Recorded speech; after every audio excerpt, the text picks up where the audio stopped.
శ్రీమద్ రామాయణం రామచంద్రమూర్తి యొక్క ఆదర్శవంతమైన జీవితం గురించి 4 మాటలు చెప్పవలసినది అని పెద్దలు ఆదేశించారు. అందున విశేషించి వసంత నవరాత్రులు జరుగుతున్నటువంటి శుభ సందర్భాన్ని పురస్కరించుకొని రామచంద్రమూర్తి యొక్క ఆదర్శవంతమైన జీవితం గురించి మాట్లాడటం కన్నా జీవితానికి పరమ ప్రయోజనం ఏమిటి ఉంటుందన్న ఉద్దేశ్యం చేత దీన్ని అంగీకరించాను. ఇప్పుడో జరిగింది రామాయణం, త్రేతాయుగంలో జరిగింది. ఆనాటి పరిస్థితులు వేరు.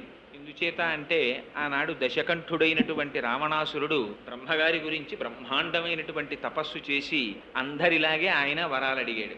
అందరికీ ఏం కోరికుంటుందో అంత తపస్సు చేసి 10 తలకాయలున్న రావణాసురుడికి అదే కోరికుంది. ఏమిటంటే ఈ శరీరంతో ఉండిపోవాలి. ఎవడుకుండదు ఈ కోరిక? అలా కుదరదయా అన్నాడు ఆయన. అంటే పోనీ అయితే కొంతమంది చేతిలో చచ్చిపోకుండా వరం ఇమ్మన్నాడు. సరే, ఎంతమంది చేతిలో చచ్చిపోకుండా కోరుకుంటున్నావో చెప్పమన్నాడు లిస్టు. ఇది ప్రతి పురాణంలోనూ జరిగే విషయమే. అంటే ఆయన పెద్ద లిస్టు ఒకటి చదివాడు. దేవతలు, దానవులు, యక్షులు, గంధర్వులు, కిన్నెరులు, కింపురుషులు వీళ్ళెవ్వరి చేతిలోనూ మరణించకూడదన్నాడు. కానీ ఆయన మనుష్యులను వదిలేశాడు. ఎందుకంటే ఒక తృణీకార భావం, ఇంతమంది చెయ్యలేని పని ఒక మనిషి ఏం చేస్తాడని. అందుకని నన్ను అసలు మనిషిని కోరుకోవడం ఎందుకు అనుకున్నాడు, వదిలేశాడు.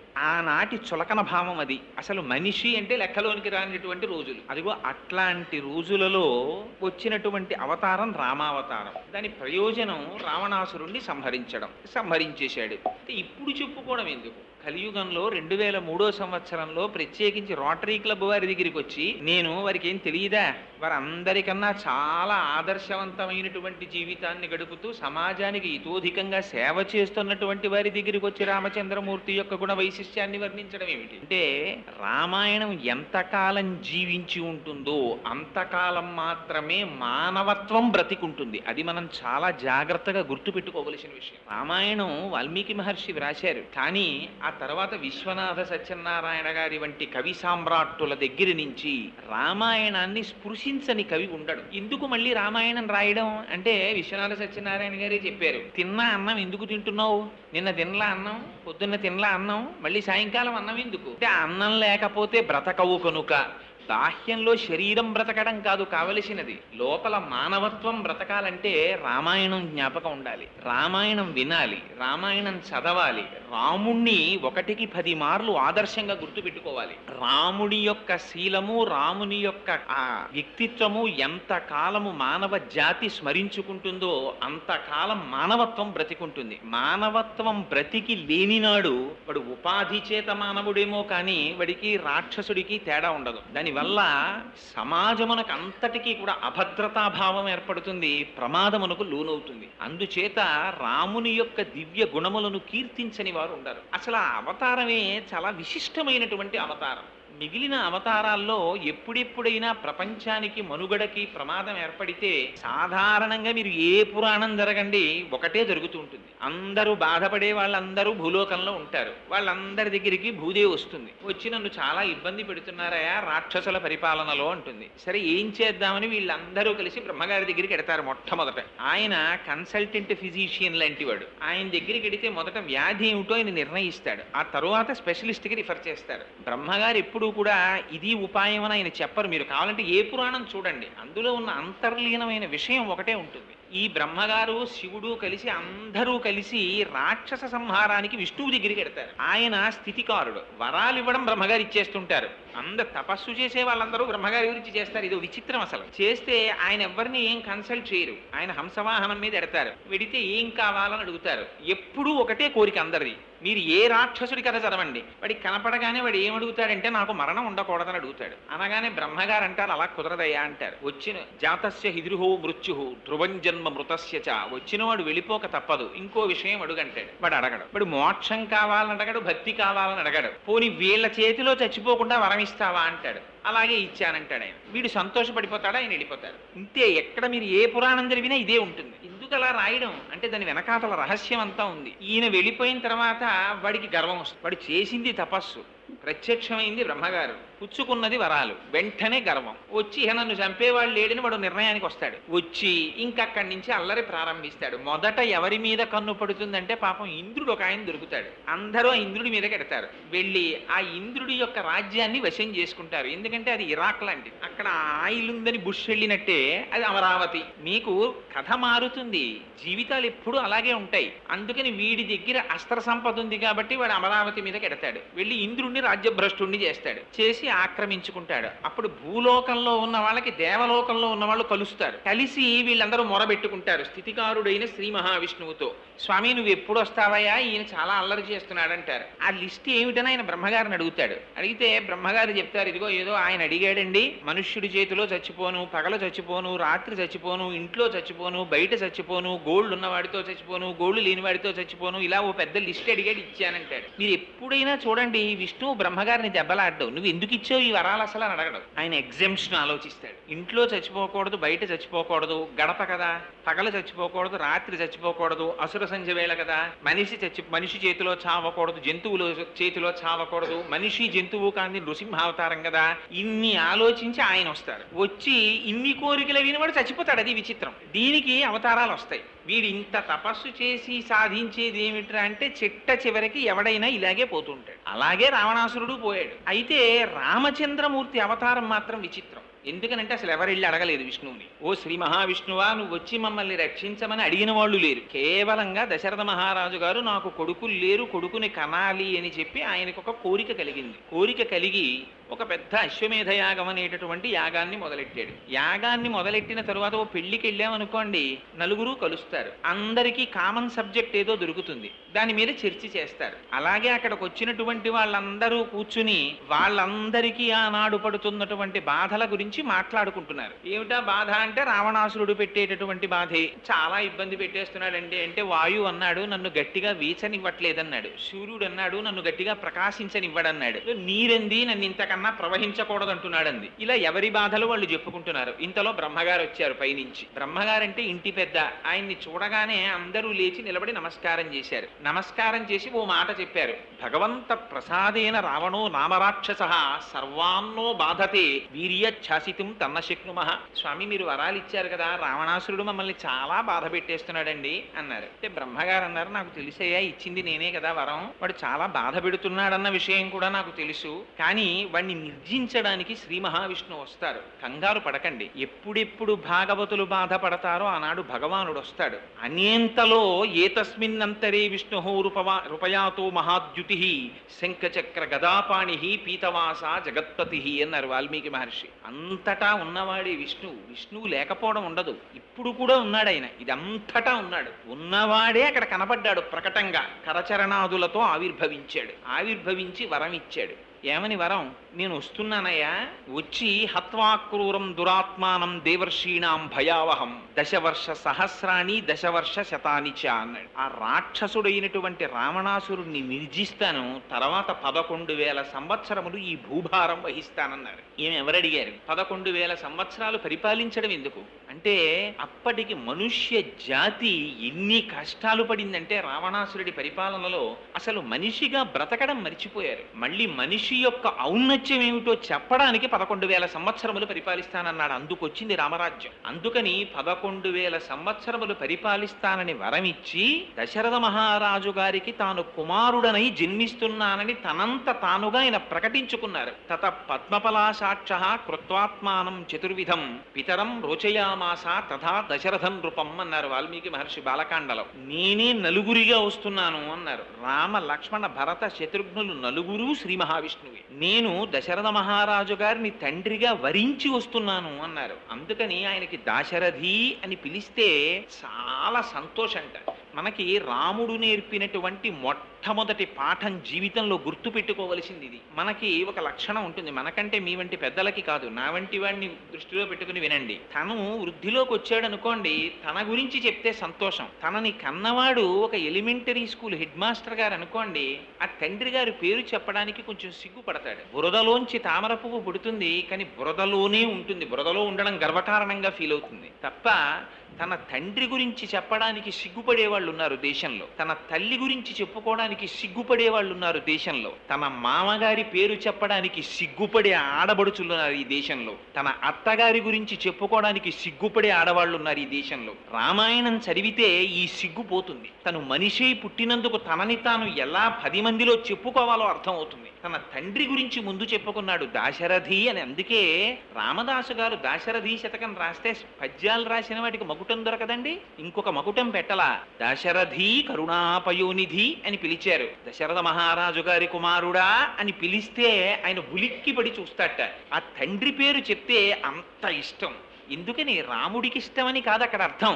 మనిషిగా పుట్టినవాడు గుర్తు పెట్టుకోవలసిన మొట్టమొదటి లక్షణం తన తండ్రిని గౌరవించడం, తన తల్లిని గౌరవించడం. అందుకే సంధ్యావందనం మీరు చేస్తే సంధ్యావందనంలో దిగ్దేవతా నమస్కారం అని ఒకటి ఉంటుంది. అందులో మాతృభ్యో నమః పితృభ్యో నమః అని తల్లికి తండ్రికి నమస్కారం చేయిస్తారు. ఈ జాతికి ఒక లక్షణం ఉంది. తన ఇంట్లో శుభకార్యం అయితే ముందు తల్లిదండ్రులకి బట్టలు పెట్టి పీటల మీద కూర్చుంటాడు. తన కొడుక్కి పెళ్లి చేస్తున్నా తల్లిదండ్రులుంటే తన పేరు వేయించుకోడు, తల్లిదండ్రుల పేరు వేయిస్తాడు శుభలేఖలో. వారు శుభలేఖలో పేరుతో ఉండి మా కుమారుడైన చిరంజీవి చాగంటి కోటేశ్వరరావు యొక్క కుమారుడు మా మనుమనికి వివాహం జరుగుతోంది, మీరు రెండని పిలుస్తారు. అలా పిలవడం తనకి అదృష్టహేతువుగా భావిస్తాడు. ఇది రామాయణం నేర్పింది, రాముడు నేర్పాడు. రామాయణం ఎందుకండి చదవడం, రామాయణం ఎందుకు వినడం? రామాయణం అంటే అసలు వాల్మీకి మహర్షి పెట్టుకున్న పేరు రామాయణం కాదు. ఆయన పెట్టుకున్న పేరు సీతాయాశ్చరితం మహత్ పౌలస్త్య వధ. ఇది ఆయన పెట్టుకున్న పేరు. కానీ దాన్ని రామాయణం చేశారు తరువాత. ఇవాళ ఏమండి సీతాయాశ్చరితం మహత్ చెప్తాను నేను అంటే అది ఏ పుస్తకం అండి అని అడుగుతారు చాలా మంది. కానీ రామాయణం చెప్తున్నారండి అంటే వెంటనే అర్థం అవుతుంది. ఎక్కడి నుంచి వచ్చింది ఈ పేరు?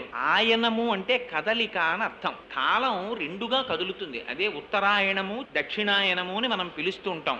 ఆయనం అంటే కదలిక, రాముడి కదలికట రామాయణం అంటే. ఏమిటి రాముడి కదలికకి అంత గొప్పతనం ఏమిటి? మనం కదలటల్లా, మన కాలు తీసి అలా వేస్తే కదలిక. కానీ రాముడు కదిలితే రామాయణం అని దాన్ని ప్రత్యేకం పిలిచారు.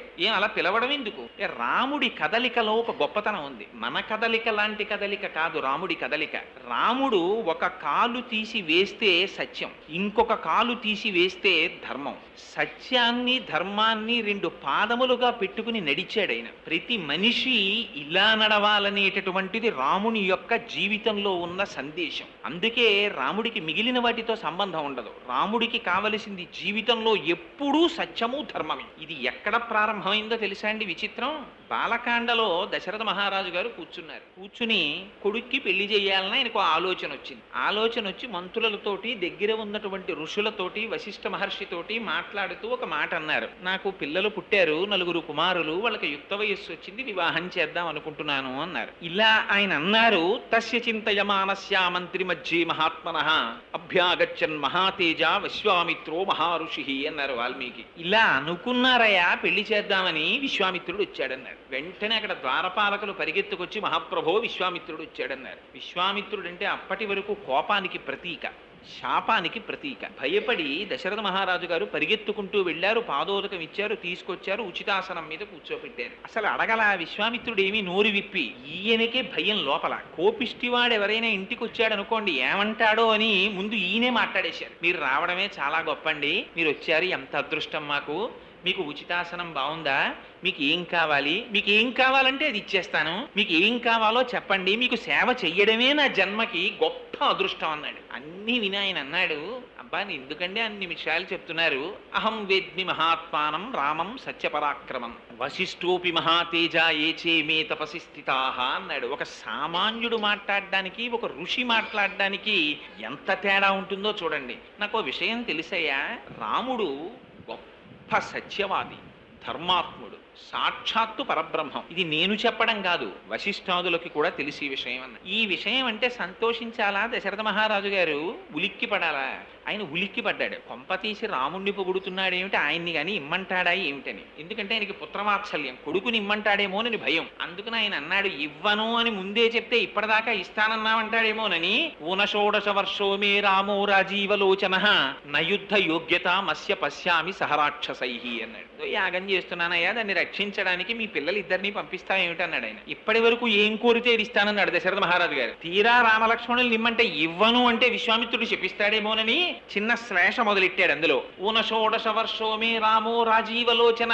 మా అబ్బాయికి ఇంకా 16 ఏళ్ళు కూడా రాలేదండి, పైగా వాడి కళ్ళు తామర పువ్వులు లాంటివి అన్నాడు. ఆయన అడిగాడా ఈయన కళ్ళు ఎలా ఉంటాయని. ఈయనే చెప్తాడు మా అబ్బాయి కళ్ళు తామర పువ్వులని. ఎందుకంటే తామర పువ్వు సూర్యాస్తమయం అయితే ముకుళించుకుంటుంది, రాత్రి అయితే మా అబ్బాయికి నిద్ర వస్తుంది. పిల్లాడు చూడండి క్వార్టర్లీ వచ్చినా సరే 5వ క్లాస్ వాడు చదువుతాడు, పడుకుంటాడు వాడు. రాత్రి అయితే పడుకుంటావు, తెల్లారకట్ట లేవో, నీకు మార్కులు ఎలా వస్తాయని అమ్మ బాధపడుతూ ఉంటుంది. అలా ఈయన కూడా ఎంత అందంగా చెప్పాడంటే, రామో రాజీవలోచన, మా అబ్బాయి కళ్ళు తామర పూలండి, రాత్రి అయితే నిద్రపోతాడు, రాత్రి అయితే యుద్ధం చేస్తారు రాక్షసులు, మా అబ్బాయి మీకెందుకండి అంటే శపిస్తాడేమోనని రామో రాజీవలోచన, మా అబ్బాయి కళ్ళు తామర పూలండి, మా అబ్బాయి కళ్ళు తామర పూలండి అని మొదలెట్టాడు. నేను వస్తాను, పిల్లాడు వాడేమి యుద్ధం చేస్తాడని. ఆయన అన్నాడు, నువ్వేం రావక్కర్లేదో, మీ అబ్బాయిల్ని పంపించు చాలన్నాడు. కాదనడానికి భయం, ఇవ్వకపోతే ఉపద్రవం. పాపం ఏడుపు వచ్చినంత పని అయిపోయింది దశరథ మహారాజు గారికి. ఆ సమయంలో లేచాడు వశిష్ఠ మహర్షి.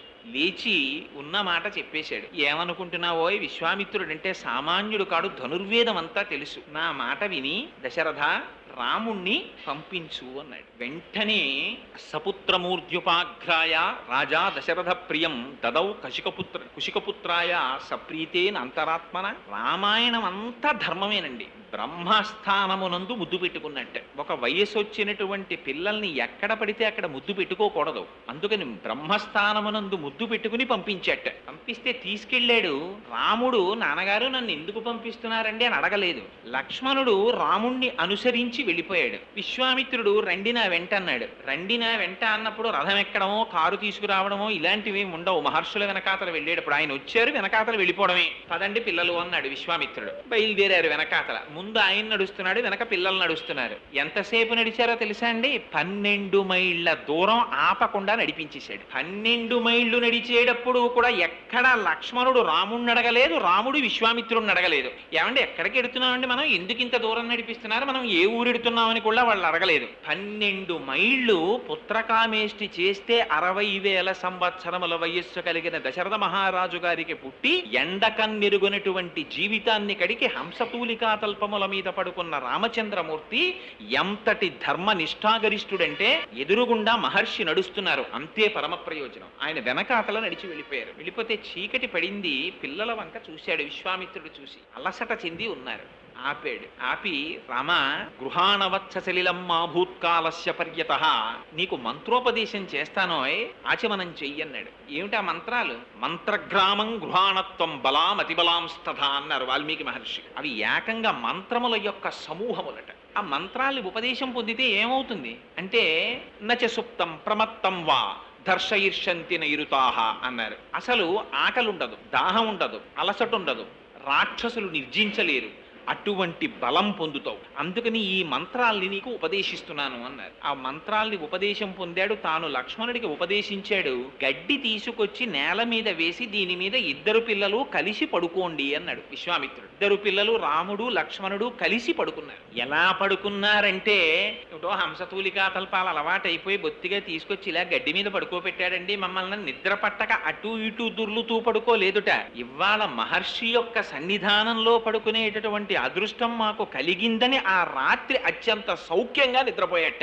ఎందుకు ఈ మాట అండం మహర్షి? నిద్ర పట్టేది ఎప్పుడు పడుతుందో తెలుసా అండి? శరీరమునకు కలిగినటువంటి బడలిక చేత నిద్ర పట్టదు. మనస్సు ప్రశాంతతని పొందితే నిద్ర పడుతుంది. మనస్సు ఒక విషయమునందు రమిస్తూ ఉండిపోయింది అనుకోండి, ఇక నిద్ర పట్టదు. ఆ విషయంలో ఉండిపోతుంది మనస్సు. మనస్సు నిద్రపోవడమే నిద్రపోవడం అంతే. మనస్సు ఆత్మలోకి వెళ్ళిపోయింది అనుకోండి, వాడు నిద్రపోయాడంటారు. మనస్సు ఇంకా తెలివిలో ఉందనుకోండి, నిద్ర పట్టలేదంటారు. ఒక్కొక్కడు హంసతూలికా తల్పం మీద పడుకున్నట్టే పడుకుంటాడు. ఇంట్లో ఏసీ ఉంటుంది, దోమలు రాకుండా చక్కగా 5 జెట్ ల్యాంపులు వెలుగుతుంటాయి, చల్లగా ఉంటుంది, 4 ఫోమ్ బెడ్లు వేసుకుంటాడు, డిస్టర్బెన్స్ ఉండదు, హాయిగా పడుకుంటాడు. రాత్రల్లా నిద్ర పట్టలేదంటాడు. ఎందుకు పట్టదు నిద్ర? ఎందుకు పట్టదంటే, మళ్ళీ భారతంలో మహానుభావుడు ధృతరాష్ట్రుడికి చెప్పేశాడు సంజయుడు, నిద్ర పట్టని వాళ్ళ లక్షణాలు ఏమిటో నేను చెప్తాను, నువ్వు వినని. అందుకని కొన్ని విషయాలు ఉన్న వాళ్ళకి నిద్రలు పట్టవు. అందుకని అంత నిద్ర పట్టకపోవడం ఏమిటి అంటే, వాడి మనస్సు నిద్రపోవడానికి ఉద్యుక్తమై లేదనమాట. కానీ గురువు వెంట వెళ్ళినటువంటి రామలక్ష్మణులకి గురువు పట్ల ఎలా ప్రవర్తించాలో మొట్టమొదట చూపించాడు రామచంద్రమూర్తి. గడ్డి వేసి పడుకోపెడితే గడ్డి మీద నిద్రపోయాడు. అంటే గురువు యొక్క శుశ్రూషలో మైమరచిపోయేటటువంటి మనస్తత్వం ఉన్నవాడు తప్ప, గడ్డి మీద నన్ను పడుకోబెట్టారు ఏమిటోనండి, ఎంత గురువు గారు అయితే మాత్రం ఏంటి ఇలా పడుకోబెట్టారు మమ్మల్ని, రాజకుమారులం మేము ఇలా పడుకుంటామా అని అడిగినవాడు కాడు. ఇది రాముడి లక్షణం. గురువుల వెంట వెళ్ళినప్పుడు ఎలా ప్రవర్తించాలో చూపించినటువంటి వాడు రామచంద్రమూర్తి. ఆయన జీవితం అంతా సత్యధర్మాలే. పడుకున్నారు. కౌసల్యా సుప్రజారామ పూర్వా సంధ్యా ప్రవర్తతే ఉత్తిష్ట నరశార్దూలా కర్తవ్యం దైవమాహ్నికం. ఆ నిద్ర లేపడంలో అందం చూడండి. ఉత్తిష్ట కౌసల్యా సుప్రజారామ లేవబోయ్ నిద్ర అని లేపారు. కానీ లేపినది ఎందుకు లేపారు? పిల్లవాణ్ణి నిద్ర లేపడంలో ఎలా నిద్ర లేపాలో విశ్వామిత్రుడు చూపించాడు, ఎందుకు నిద్ర లేవాలో రాముడు చూపించాడు. నిద్ర లేవడం న్యూస్ పేపర్ చదవడానికి కాదు, నిద్ర లేవడం కాఫీ తాగడానికి కాదు, నిద్ర లేవడం ఇవాళ ఎటువంటి చండాలం పనులు చేయాలో ఆలోచించుకోవడానికి కాదు. ఇలా లేచిన వాడు ఉన్నాడు, రావణాసురుడు నిద్రలేస్తుంటాడు. దీన్ని చూపిస్తారు మహర్షి. వాడు నిద్రలేస్తూనే హా సీత అంటూ మొహం కూడా కడుక్కోకుండా అశోకవనానికి వెళ్ళాడు. ఈయన నిద్రలేస్తూ విశ్వామిత్రుడు చూపిస్తాడండి, కౌసల్యా సుప్రజారామ పూర్వా సంధ్యా ప్రవర్తతే ఉత్తిష్ట నరసార్దూల కర్తవ్యం దైవమాహ్నికం. ఆహ్నికాన్ని ఆచరించాలి రామా, తూర్పు తెల్లవారిపోతోంది, సంధ్యావందనాధికాలు చెయ్యాలి, నిద్రలెమ్మన్నారు. యజ్ఞోపవీతం ఒంటి మీద ఉన్నవాడు నిద్ర లేవడం తూర్పు తెల్లవారక ముందు ఎందుకు నిద్ర లేవాలో చూపించారు మహర్షి. సంధ్యావందనం చేయడానికి లేచాడు రాముడు. లేచి సంధ్యావందనాదులు నిర్వర్తించారు. తాటకని సంహరించవలసి వచ్చింది. సంహరించవలసి వస్తే విశ్వామిత్రుడు పిలిచి చెప్పాడు, ఆయనకి తెలియనటువంటి విషయం లేదు. వశిష్ఠ మహర్షి దగ్గర శుశ్రూష చేసి వేదమంతా నేర్చుకున్నారు. స్త్రీని చంపకూడదు రాజు, కానీ ఆయన పిలిచి అన్నారు, నృశంసం వా ప్రజారక్షణ కారణాత్ పాతకం వా శీతోషం వా కర్తవ్యం రక్షతా సదా రాజ్యభార నియుక్తానాం దేశధర్మ సనాతన. ఇంతే చెప్పాడు విశ్వామిత్రుడు. ఈ పని చెయ్యడం వల్ల నృశంసం అనృశంసం వా, దానివల్ల పేరు రావచ్చు, అది చాలా అసహ్యకరమైన పని అయ్యి ఉండొచ్చు. కానీ రాజ్యభార నియుక్తానాం దేశధర్మ సనాతన, రాజ్యభారాన్ని వహించినటువంటి రాజు ఈ చేసేటటువంటి పని కృత్యమా అకృత్యమా అని ఆలోచించకుండా ప్రజల్ని రక్షించడం కోసం గోబ్రాహ్మణ హితార్థాయ దేశస్యాయ సుఖాయ చ సంహరించవలసినది. అందుకని స్త్రీ అని చూడకు రామా, సంహరించు అన్నాడు. అంటే రాముడు ఏమన్నాడో తెలుసా అండి? ఒక్కటే మాట చెప్పాడు, పితుర్వచన నిర్దేశాత్ పితుర్వచన కారణాత్ వచనం కౌశికస్యేతి కర్తవ్యమనిశంకయ. మహర్షి, నాకు మా నాన్నగారు మీ వెంట వెళ్ళమని చెప్పారు, మీరు ఏం చెయ్యమని చెప్తే అది చెయ్యమని చెప్పారు. పితుర్వచన నిర్దేశాత్ పితుర్వచన కారణాత్, ఇది రాముడంటే. తండ్రి చెప్పినటువంటి మాట చెయ్యడానికి కొడుకున్నాడు తప్ప తండ్రి ఒక పని చెయ్యమని పంపించిన తరువాత తన స్వప్రజ్ఞతో ఆలోచించిన వాడు కొడుకు కాడు. పితుర్వచన నిర్దేశాత్ పితుర్వచన కారణాత్ వచనం కౌశికస్యేతి. మహర్షి పక్క నుండి చెప్తున్నారు, గురువులు చెప్తున్నారు సంహరించమని. నా బుద్ధితో ప్రమేయం లేదు, సంహరిస్తానన్నాడు. ఇది రాముడంటే. రాముడికి వేదం తెలియదా? రాముడికి బ్రహ్మసూత్రాలు తెలియవా? రాముడికి ఉపనిషత్తులు తెలియవా? కానీ ఒక్క మాట ఎదురు తిరిగి రాముడు ప్రశ్నించలేదు. కానీ అలా స్త్రీని సంహరిస్తే నాకేమైనా దోషం వస్తుందా అని అడిగినవాడు కాడు రాముడు. గురువు పట్ల ఎలా ప్రవర్తించాలో, తండ్రి పట్ల ఎలా ప్రవర్తించాలో, తండ్రి పక్కన లేకపోయినా తండ్రి మాటని ఎలా అనువర్తించాలో చూపించాడు మహానుభావుడు అని తాటకా సంహారం చేశాడు. సీతా కళ్యాణం దగ్గరికి వెళ్ళారు. వెడితే ఆ ధనస్సుని తీసుకొచ్చి శివధనస్సును అక్కడ పెట్టారు. ఒక్క మాటే అన్నాడు మహానుభావుడు. విశ్వామిత్రుడు ఎక్కువ మాట్లాడలేదండి. వత్స రామ ధనుపశ్య ఇది రాఘవమబ్రవీత్ అంతే అన్నారంతే వాల్మీకి మహర్షి. ఓ రామ, చూడబోయి ఈ శివధనస్సుని అన్నారు. అంటే రాముడు ఏమనాలి? అంతమంది రాక్షసుల్ని సంహరించి వచ్చాడేమో, తన భుజ పరాక్రమం పట్ల తనకి అతిశయం ఉంటే, ఏమిటి గురువుగారు దీన్ని చూడమంటారు, ఎత్తి అవలేలగా నీ సంధించేస్తానండి అనాలి. అలా అనలేదు రాముడు. ఆయన అన్నారు, ఇదం ధనుర్వరం బ్రహ్మన్ సంస్పృశామిహ పాణిన. గురువుగారు, మీరు దీన్ని చూసి తాకమని చెప్పారు, మీ అనుజ్ఞ అయింది కాబట్టి నేను దీన్ని ఒక్కసారి దర్శించి ముట్టుకుంటాను. యత్నవాంశ్చ భవిష్యామి తొలనే పురణేపివ. దీన్ని నేను సంధించాలని అనుకుంటున్నాను, దీన్ని ఎక్కువ పెట్టాలని అనుకుంటున్నాను, మీరు నాకు అనుజ్ఞ ఇవ్వవలసింది అన్నాడు. ఈ రాముడి వినయ సంపత్తి. తాను ఇంత రాక్షస సంహారం చేసి వచ్చాడు, అయినా ఆయనలో ఇంత అతిశయం ఉండదు. గురువు దగ్గర ఎలా మాట్లాడాలో, తాను ఏం చేసినా అది గురువుల వైభవం అని ఎలా ప్రవర్తించాలో ఈ జాతికి నేర్పాడండి మహానుభావుడు రామచంద్రమూర్తి. అంటే విశ్వామిత్రుడు అన్నాడు, ఆయన బ్రహ్మర్షి. సౌందర్యలహరిలో శంకర భగవత్పాదాచార్యులు అంటారు, జపో జల్ప శిల్పం సకలమపి ముద్రా విరచన అని. బ్రహ్మర్షి స్థితిని పొందినటువంటి వాడు చెయ్యిలా అన్నాడు అనుకోండి, అది ముద్ర అయిపోతుంది. నోటి వెంట ఒక మాట అన్నాడు అనుకోండి, అది సత్యం అయిపోతుంది. ఆయన తిన్నాడు అనుకోండి, యజ్ఞం అయిపోతుంది. ఆయన పడుకుంటే సమాధి అయిపోతుంది. అటువంటి బ్రహ్మర్షి రామ, శుభం భూయా, ఎక్కుపెట్టు అన్నాడు అనుకోండి, అది సత్యం అయిపోతుంది. గురువు దగ్గర ఆశీర్వచనాన్ని ఎలా పొందాలో వినయ సంపత్తితో రాముడు నేర్పాడు. అలాగే అన్నాడంతే విశ్వామిత్రుడు. ఎక్కుపెట్టాడు, ధనస్సు విరిగిపోయింది. విరిగిపోతే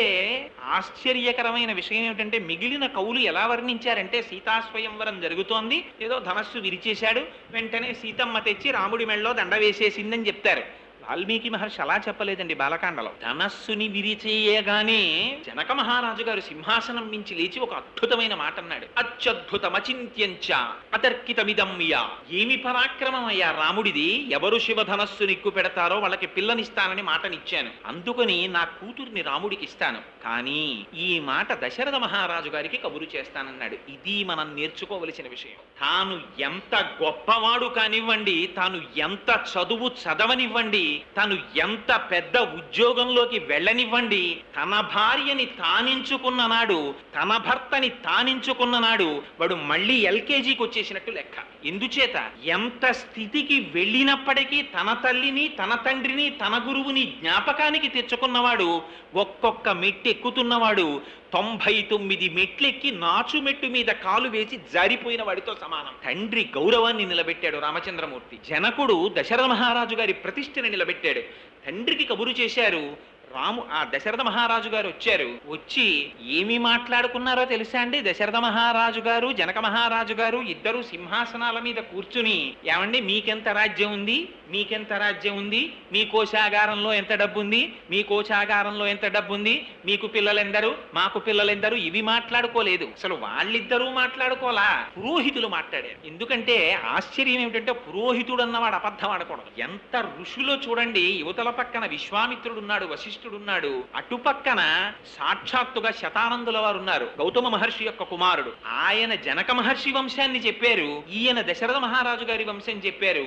ఈ వంశమునకు ఈ వంశము సరిపోయిందన్నారు. చూడవలసినది అది. మనకి నేర్పిందండి రామాయణం, ఎలా బ్రతకాలో నేర్పింది. మేము 70,000 మీద ఉన్నాం, వాళ్ళు అంతలో ఉన్నారా అని అడిగినది రామాయణం కాదు, అది మన జాతి కాదు. వాళ్ళు ఎంతలో ఉన్నారని అడగడం, వాళ్ళకి ఆడపిల్లలు ఉన్నారండి అంటే అది ఒక పెద్ద డిస్క్వాలిఫికేషన్ గా భావించడం, ఆడపిల్లలందరూ పెళ్లిళ్ళై దూరంగా వెళ్ళిపోయారా, వాళ్ళకి ఇచ్చేవన్నీ ఇచ్చేశారా, ఒక్కతే ఆడపిల్ల అయితే అన్ని అమ్మాయికే వస్తాయన్నమాట. నాన్నగారికి ఏమైనా కొంచెం దీర్ఘకాలిక అనారోగ్యం ఉంది, ఎంత తొందరగా పోతారో అని ఆనందంగా మాట్లాడిన మాటలు రామాయణాన్ని నమ్ముకున్న జాతి మాటలు కావు. వాళ్ళు మాట్లాడుకున్నవి ఎంతసేపు వంశాలు చూశారంతే. చూసి కన్యాదానం చేస్తూ ఎంత గొప్ప మాట అన్నాడో తెలుసా అండి జనకుడు. ఇయం సీత మమ సుత సహధర్మచిరీతవ ప్రతీచ్ఛ చైనాం భద్రంతే పాణిం గృహ్ణీష్వ పాణిన పతివ్రత మహాభాగా ఛాయేవానుగత సదా. రామా, ఈ పిల్లని నీకు ఎందుకు ఇస్తున్నానో తెలుసా? అమ్మయ్య, మా అమ్మాయిని నువ్వు చేసుకుంటున్నావని తాబేదారుగా నిలబడి మాట్లాడలేదు జనక మహర్షి, తలెత్తుకుని మాట్లాడాడు. ఇయం సీత, ఈవిడ సీత. ఒక చోట అయితే అన్నారు, అసలు సీతమ్మ తల్లి సభలోకి వచ్చేటప్పటికి రాముడికి కనపడలేదు ఏమీని. ఎందుకు కనపడలేదంటే ఆవిడ సాక్షాత్తుగా భూమిలోంచి వచ్చిన అయోనిజ. శ్రీరంగ హర్మ్య తవమంగళ దీపరేఖాం అంటారు పరాశర భట్టర్లు శ్రీగుణరత్న కోశంలో. దీపాలకి దీపం ఆ తల్లి. ఆవిడ కాంతిలో రాముడికి అసలు సీత ఎక్కడుందో కనపడలేదుట. జనక మహారాజు గారు చెప్పవలసి వచ్చింది, ఇదిగో సీతని. ఇయం సీత మమసుత. ఆ తల్లి నాకు కూతురై జన్మించి జానకి అని పేరు పెట్టుకుని జనకుని నన్ను ఉద్ధరించిందయా అని ఆవిడ చెయ్యపట్టి ప్రతీచ్ఛ చైనాం భద్రంతే పాణిం గృహ్ణీష్వ పాణిన. ఈవిడ పాణిని నీ పాణితో స్వీకరించు. దీని కొరకో తెలుసా? కామపత్నిగా కాదు, ధర్మమునందు నీతో కలిసి అనువర్తిస్తుంది ఈమె. ఈమె పతివ్రత. ఈనాటి నుంచి ఈమె చేసేటటువంటి పూజలు తన కొరకు చేసేటటువంటి పూజలు కావు. మీరొక్క విషయం జ్ఞాపకం పెట్టుకోండి. నేను ఇంత పరుషంగా మాట్లాడానని మీరు అనుకోవద్దు. మీరు ఇవాళ దేవాలయానికి వెళ్ళండి, ఎంత ఆశ్చర్యకరంగా ఉండండి. వాడు అభిషేకం చేసుకోవడానికో ఓ రూపాయి పావలా ఇచ్చి పూజ చేసుకోవడానికో వస్తాడు. వీడి అసాధ్యం కుల అక్కడికి వచ్చి చెప్తాడు వీడి గోత్రం, ఆత్రేయ గోత్రస్య కోటేశ్వరరావు శర్మనామధేయస్య. పోని పాపం ఆయన ఏదో ఆ వరుణి గుచ్చుకుని లోపలికి వెడదాం అనుకుంటాడు. మా ఆవిడ పేరండి సుబ్రహ్మణ్యేశ్వరి, అది చెప్తాడు. మా అబ్బాయి పేరండి, ఇది చెప్తాడు. మా అమ్మాయి పేరండి, అది చెప్తాడు. మా మేనల్లుడి పేరండి అవి చెప్తాడు. 14 మంది పేర్లు చెప్పి రూపాయి పావలా దక్షిణ ఇచ్చి అక్కడ కూర్చుంటాడు. అది అనకూడదని కాదు, దానికి ఒక పద్ధతి ఉంది. యజమాని పేరు చెప్తే చాలు. ఆత్రేశ గోత్రస్య కోటేశ్వరరావు శర్మ నామధేయస్య ధర్మపత్ని సమేతస్య సకుటుంబస్య సపరివారస్య అని చెబితే అందులోకి అందరూ వెళ్ళిపోతారు. ఇంకా మళ్ళీ యజమాని పేరు చెప్పి భార్య పేరు చెప్పి, లేకపోతే భర్త కన్నా తాను గొప్పదాన్నని భార్య పేరు మీద పూజ చేయించుకుని, అల్లుడు బతికుండగా మనవడి పేరు మీద పూజ చేయించి, ఇది మన జాతి లక్షణాలు కావు. ఎవరు ఎంతవరకో అంతవరకే నేర్పింది భారతీయ సాంప్రదాయం. దీన్ని చూపించాడు దశరథ మహారాజు గారు, దీన్ని చూపించాడు జనక మహారాజు గారు. ఈవిడ పతివ్రత, మహాభాగా. ఇప్పటి వరకు పూజలు ఎందుకు చేసిందో తెలుసా? కన్నెపిల్లగా ఉన్నప్పుడు తగిన వరుడు రావాలని చేసింది. ఇప్పుడు ఎందుకు పూజలు చేస్తుందో తెలుసా? ఆవిడ పతివ్రత, నీ ఉన్నతి కోసం పూజ చేస్తుంది. ఆవిడ అడుగు తీసి అడుగు వేస్తే దేనికేస్తుందో తెలుసా? నీ యశస్సుని నిలబెట్టడానికి ప్రవర్తిస్తుంది, నీ కీర్తిని ఇనుమడింప చేస్తుంది. అటువంటి తల్లిని నీకు ధర్మక్షేత్రంగా ఇస్తున్నాను రామా.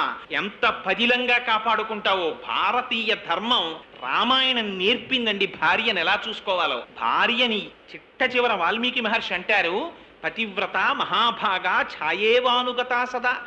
నీడ మనిషిని ఎలా అనువర్తిస్తుందో అలా అనువర్తిస్తుందయా సీతమ్మ నీతో అని ఇచ్చారు. పాణిగ్రహణం చేశాడు. సీతమ్మ తల్లితో రామచంద్రమూర్తి అంత సంతోషంగా ఎందుకుండేవారోట తెలుసా అండి? దానికి కారణం చెప్పారు. దారాహ పితృకృతాయితి అన్నారు వాల్మీకి మహర్షి. ఎప్పుడు అనుకునేవారట రాముడు, నాకు చిన్నతనంలో నేను ఏం తినాలో మా నాన్నగారు నిర్ణయించారు, నేను ఏం చదువుకోవాలో మా నాన్నగారు నిర్ణయించారు, నాకు ఎవరు గురువుగా ఉండాలో మా నాన్నగారు నిర్ణయించారు, నేను ఏమి పొందాలో మా నాన్నగారు నిర్ణయించారు.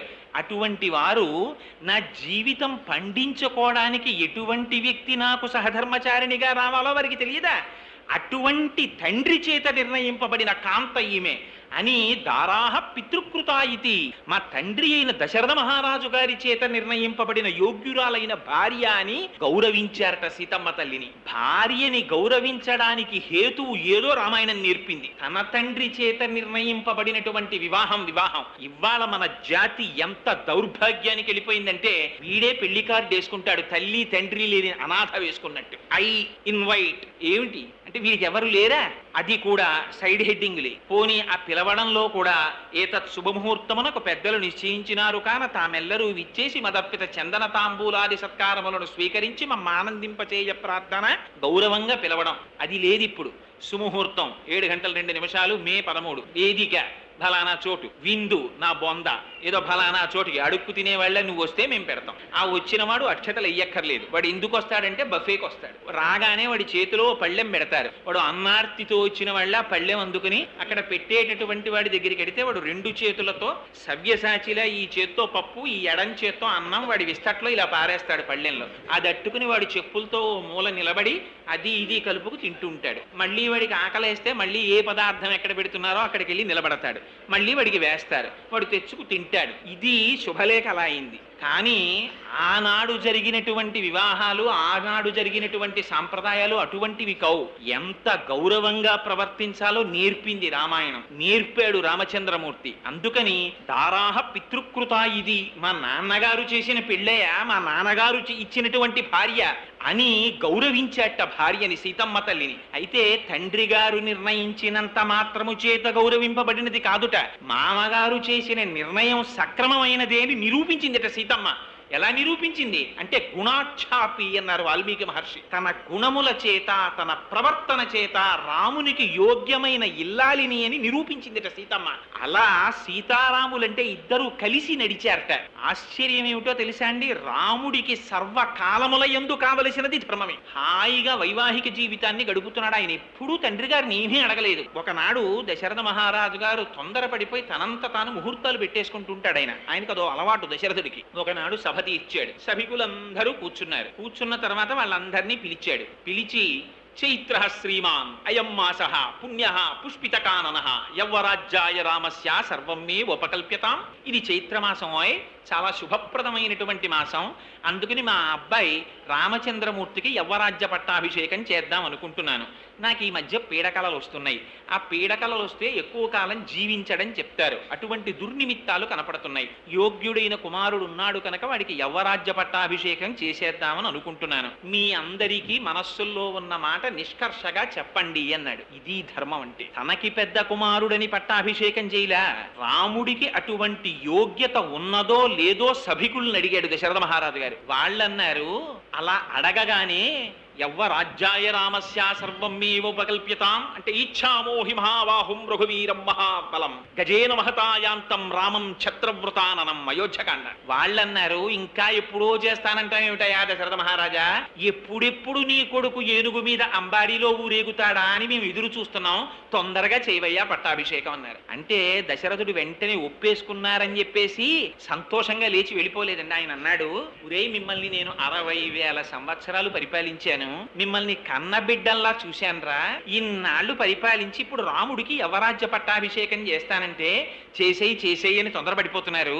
నా పరిపాలనలో మీకు వచ్చిన కష్టం ఏమిటి, రాముడు వస్తే మీకు వచ్చే సుఖం ఏమిటి చెప్పండి రా అన్నాడు. ఇది రాముడి ధర్మబద్ధతకి వాల్మీకి మహర్షి ప్రజల చేత ఇప్పించిన తీర్పు. యువరాజు అవడానికి కావలసినటువంటి లక్షణములతో కూడిన వాడై రాముడు ప్రవర్తించాడా లేదా, ఇది ఎవరు నిర్ణయించాలి? తండ్రి కాదు నిర్ణయించవలసినది. ఇది నిర్ణయించవలసిన వారు వాల్మీకి మహర్షి కాదు, ఇది నిర్ణయించవలసినటువంటిది వశిష్ఠుడు కాడు, ఇది నిర్ణయించవలసినది కౌసల్య కాదు, ప్రజలు నిర్ణయించాలి. నిర్ణయించడంలో కూడా అందులో తెలివైన వాడు టక్కరివాడు లేచి చెప్పడం కాదు. నిజంగా గుణం ఉంటే కోవాబిళ్ళ ఎలా ఉందే అని అడిగారు అనుకోండి, పిల్లలందరికీ మీరు కోవాబిళ్ళలు పెట్టి పిల్లలందరూ మూకుమ్మడిగా అనాలి, తీయగా ఉంది నాన్నగారండి అని. సాయంకాలం సినిమా టికెట్కి డబ్బులు అడుగుదామన్న ఒక కొడుకే లేచి తీయగా ఉందండి అన్నాడు అనుకోండి, తండ్రికి అనుమానం రావాలి, ఏం మీరనలేదే అని అడగాలి. అందరూ అంటే అది తీర్పు కింద లెక్క, స్పాంటేనియస్ గా రావాలి అందరి నోటి వెంట. ఇది దశరథుడు కోరుకున్నది. అందరూ లేచి ఒకటే మాట అన్నారు, వ్యసనేషు మనుష్యాణం భృశం భవతి దుఃఖితః ఉత్సవేషు చ సర్వేషు పితేవ పరితుష్యతి. ఇదయా రాముడికున్న గుణం. రాముడంటే ఏమనుకుంటున్నావు? వ్యసనేషు మనుష్యాణం భృశం భవతి దుఃఖితః. రాముడు ఎంత గొప్పవాడంటే తన రాజ్యంలో ఉండేటటువంటి వారికి ఏదైనా కష్టం కలిగితే తల్లి ఏడిచినట్టు ఏడుస్తూనే ఉంటాడు. తన రాజ్యంలో ఉన్న ప్రజలకి సుఖం కలిగితే తండ్రి ఆనందించినట్టు ఆనందిస్తాడన్నాడు. ఏమిటి తల్లి ఏడిచినట్టు ఏడవడం ఏమిటి, తండ్రి ఆనందించినట్టు ఆనందించడం ఏమిటి? ఈ రెండు తల్లి ఆనందించదా, తండ్రి బాధపడడా? మరి ఇలా ఎందుకు మాట్లాడినట్టు? దీనికి మహానుభావులు అప్పలాచార్య స్వామి వారు అద్భుతమైన వ్యాఖ్య రాశారు ఈ శ్లోకానికి. ఆయన అన్నారు, తల్లి ఏడవడం అంటే ఎప్పుడూ ఏడుస్తూనే ఉంటుంది పిల్లాడికి వచ్చిన కష్టానికి. దానికి ఎంత గొప్ప ఉదాహరణ రాశారంటే, ఒకనాడు ఒక తల్లి ఒక చంటి పిల్లవాడిని ఒళ్ళో పెట్టుకుని పక్క ఇంటి ఆవిడ వచ్చి మాట్లాడుతుండగా కబుర్లలో ఉండిపోగా ఈ పిల్లవాడు పాకుతూ వెళ్లి పక్కనే ఉన్నటువంటి బావిలో పడిపోయాడు. ఈ తల్లి పక్కనున్న ఆవిడతో మాట్లాడుతూ పిల్లవాడు పడిపోయాడనేటటువంటి విషయాన్ని తర్వాత గమనించినదై పెద్ద పెట్టున కేకలు వేస్తే ఇరుగు పొరుగు వారు వచ్చి ఆ పిల్లవాడిని పైకి తీశారు. వాడు రక్షింపబడ్డాడు. ఒక 25 సంవత్సరముల తర్వాత ఏ తల్లితో కబుర్లాడుతుండగా ఈ పిల్లవాడు నూతులో పడిపోయాడో ఆ తల్లి మళ్ళీ ఒకనాడు ఇంకొక ఊర్లో వీళ్ళకి తటస్థించింది. ఓహో నువ్వా అంటే నువ్వా అనుకుని ఇద్దరు మళ్ళీ ఈవిడింటికి వచ్చారు, కూర్చున్నారు, అరుగు మీద మాట్లాడుకుంటున్నారు. 25 సంవత్సరముల క్రితం పిల్లవాడిగా ఉండగా నూతులో పడిపోయిన వాడు ఇప్పుడు అంత వాడై పెద్ద సూటు బూటు హ్యాటు వేసుకుని కారులోంచి తిరిగి ఇంట్లోకి వెళ్ళిపోతున్నాడు. ఈ కూర్చున్న అమ్మలక్కంది, అమ్మా ఆనాడు మన ఇద్దరం మాట్లాడుకుంటూ ఉండగా నూతులో పడిపోయిన వాడు వీడే గదు అని అడిగిందిట. అవునమ్మా, నా అదృష్టం బాగుండి బతికి బట్ట కట్టాడు, కానీ ఆనాడు నీతో మాట్లాడటంలో పిల్లవాడి సంగతే మరిచిపోయానని ఇప్పుడు తల్లి కళ్ళంబట నీళ్లు ఎట్టుకుని కళ్ళు ఒత్తుకుంటుందిట. అప్పుడెప్పుడో నూతులో పడిపోతే ఇప్పుడు కళ్ళు ఒత్తుకోవడం ఎందుకు అంటే, ఆనాడు తాను ఆదమరచి ఉండడం చేత పిల్లవానికి కలిగినటువంటి దుఃఖానికి ఇప్పటికీ తల్లి బాధపడుతూనే ఉంటుంది. ఇది భృశం భవతి దుఃఖితః, తల్లికుండే లక్షణం. పితేవ పరితుష్యతి, తండ్రి తాను సుఖపడాలని కోట, తన కొడుకు సుఖపడితే చాలట తాను సుఖపడినట్టు ఫీల్ అవుతాడు. వాడు వాలంటరీ రిటైర్మెంట్ పట్టేస్తాడు, ఉన్న ఫ్లాట్ అమ్మేస్తాడు, కొడుక్కి వీసా తీసుకొస్తాడు, అమెరికా పంపించేస్తాడు. అమెరికా వెళ్ళిపోయినటువంటి కొడుకు 2 సంవత్సరాలైనా వెనక్కి రాకుండా, నాన్నగారు చాలా మంచి ఉద్యోగం వచ్చింది, ప్రమోషన్ మీద ప్రమోషన్, ఇప్పుడు 10 రోజులు సెలవు పెట్టానంటే చీఫ్ ఎగ్జిక్యూటివ్ ఇటు పోస్ట్ పోతుంది, నేను రావట్లేదు, నాకో కారు మా ఆవిడకో కారు 2 కార్లు కొనుక్కొని బ్రహ్మాండమైన ఫ్లాట్ కొనుక్కున్నానండి, ఏసీ కారులో ఎండలో వెడుతూ మీకు ఉత్తరం రాశాను, వెనక సీట్లో కూర్చుని మీరు సంతోషించవలసింది అని కార్డు రాస్తే రోహిణీ కార్తిలో ఈ ఉత్తరం వాడి ఇంటికి వస్తే పెంకుటింట్లో ఉన్న తండ్రి ఈ కార్డు అట్టుకుని నెత్తి మీద ఆచ్ఛాదనం వేసుకుని ఎదురింట్లో పడుకున్న వాళ్ళని నిద్రలేపి కార్డు చూపించి సంతోషపడిపోతాడు. ఈయన ఎక్కాడా ఏమైనా కారు, ఈయనకెందుకు సంతోషం, ఈయన ఎక్కక్కర్లా, తన కొడుకు ఎక్కితే చాలు ఈయన సంతోషపడిపోతాడు. పితేవ పరితుష్యతి, ఇది తండ్రికి ఒక్కడిగా ఉంటుంది ఈ లక్షణం. ఈ 2 రాముడిలో ఉన్నాయ్యా. వ్యసనేషు మనుష్యానాం భృశం భవతి దుఃఖితః ఉత్సవేషు చ సర్వేషు పితేవ పరితుష్యతి. అందుకని అటువంటి వాడు రాముడు కనుక మాకు రాముడు యువరాజుగా కావాలన్నారు. దశరథ మహారాజు గారు పిలిచి అన్నాడు, రేపు పొద్దున్న నీకు యవరాజ్య పట్టాభిషేకం చేస్తాను రామా, కానీ ఈ విషయం భరతుడికి తెలియకూడదు, ఆయన వచ్చే లోపలే నీకు అయిపోవాలన్నాడు. ఏం నాన్నగారు ఎందుకలాగా అని రాముడు అడగలేదు. తండ్రి నిర్ణయించాడు అంతే. ఇంకొక విషయం, ఈ విషయం మీ మామగారికి చెప్పకు సుమా అన్నాడు. ఏమంటే మా మామగారికి తెలిస్తే ఏమవుతుంది నాన్నగారు అని రాముడు అడగలేదు. తండ్రి గారు నిర్ణయించారు, తనకి శిరోధార్యం అంతే.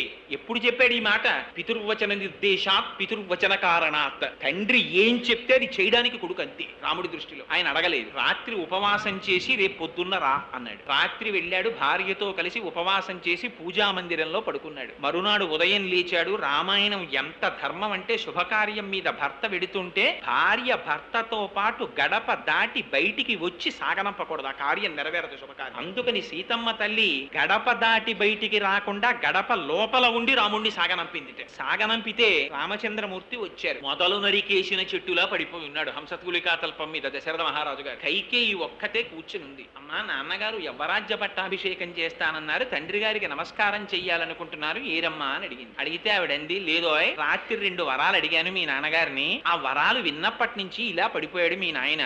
ఏమడిగావమ్మా అన్నాడు రాముడు. నవపంచ వర్షాణి దండకారణ్యమాశ్రిత చీరాజన జటాధారి రామో భవతు తాపసః అభిషేక సమారంభో రాఘవస్యోపకల్ప్యతాం అనేనైవాభిషేకేనా భరతో విభిషిచ్యతాం. 14 సంవత్సరాలు నువ్వు నారచీరలు కట్టుకుని పాదుకలు కూడా లేకుండా పల్లేరుకాయలు ఉన్నటువంటి దండకారణ్యంలో కాలినడకన 14 సంవత్సరాలు వైఖానస వృత్తిలో జీవితాన్ని గడపాలి. ఇదే ముహూర్తానికి మీ తమ్ముడు భరతుడికి పట్టాభిషేకం జరగాలి. ఈ 2 వరాలు కోరుకున్నానన్నాడు. మీరొక్కసారి ఆలోచించండి, యవ్వరాజ్య పట్టాభిషేకం చేస్తారని మనసులో అనుకున్నటువంటి వ్యక్తి తండ్రి దగ్గరికి వెళ్ళినప్పుడు తల్లి ఇటువంటి మాట మాట్లాడితే ఇంకొకడైతే ఏమైపోతాడు? మళ్ళీ కళ్ళు తెరిచి చూసేటప్పటికి ఇంటెన్సివ్ కేర్ యూనిట్ హే విద్ధిమాం ఋషిభిః తుల్యం కేవలం ధర్మమాస్థితం.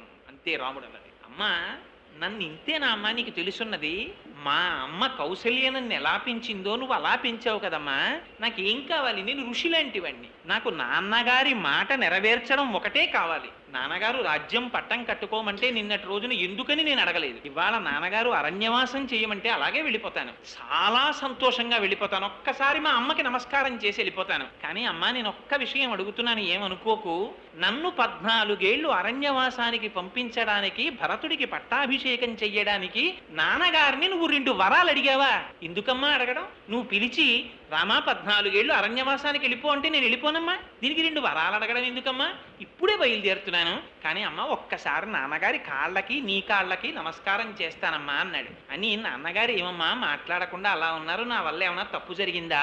ఈ రాముడి ప్రవర్తన అంటే ఎవరు మాట్లాడగలరండి ఇలా రాముడిలా? అంటే కైకమ్మంది, నువ్వు మీ నాన్న నాకు ఇచ్చిన వరాలు నువ్వు నిలబెట్టాలి కదా, నువ్వు అరణ్యవాసానికి వెడతావో వెళ్ళవో అని మీ నాన్న బెంగబెట్టుకున్నారు, నువ్వు వెడితే తప్ప ఆయన స్నానం చెయ్యరట, అన్నం ముట్టరట.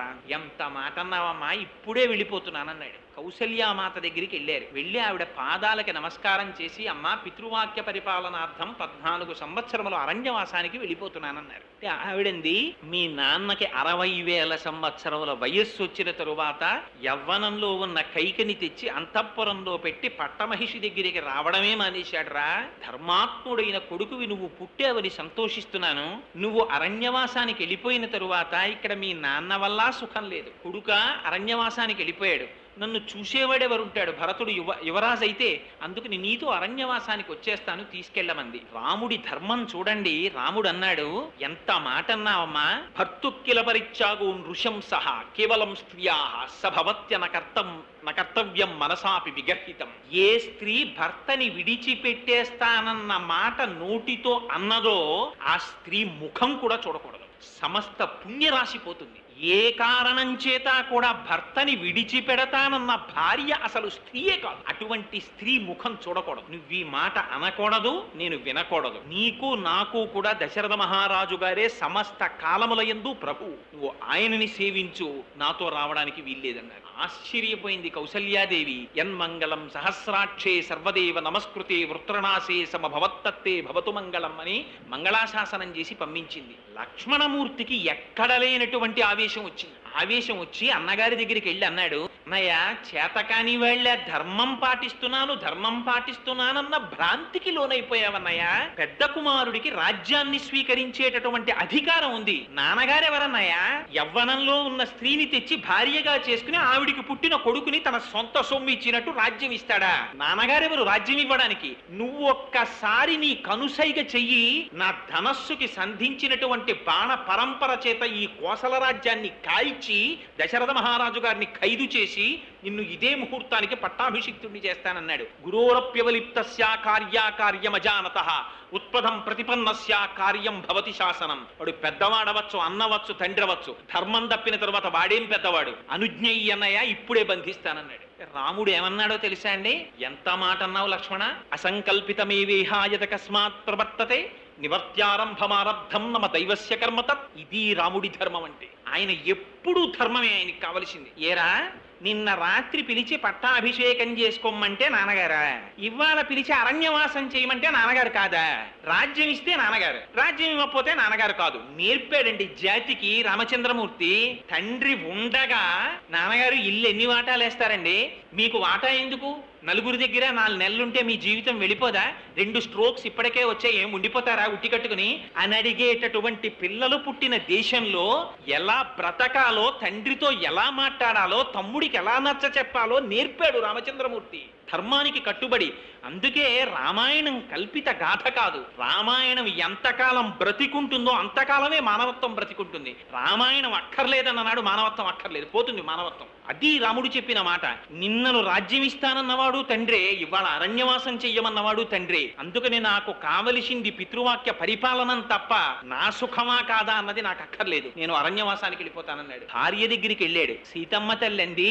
అంత రాముడు కూడా సీతమ్మకి చెప్పవలసి వస్తే కుంగిపోయాట. భార్య కదా. సీత కొంచెం బాధ వచ్చింది, 14 ఏళ్ళు అరణ్యవాసం చెయ్యాలి, బయలుదేరుతున్నానన్నాడు. అంటే సీతమ్మంది, ఏమిటి దానికి అంత బాధపడుతున్నారు ఎందుకంటే? వెడుతున్నానంటున్నారేమిటి? వెడుతున్నామనండి, నేను వస్తున్నానండి. అంటే ఆయన అన్నాడు, అదేమిటి నువ్వెక్కడి నుంచి వస్తావు, నువ్వెందుకు వస్తావు? నువ్వు రావడానికి వీల్లేదు, మా నాన్నగారు నన్ను అరణ్యవాసం చేయమన్నారు కానీ నిన్న అరణ్యవాసం చేయమని లేదన్నారు. అంటే రాముడి ధర్మం చూడండి, నిజంగా చదవాలి అయోధ్యకాండ.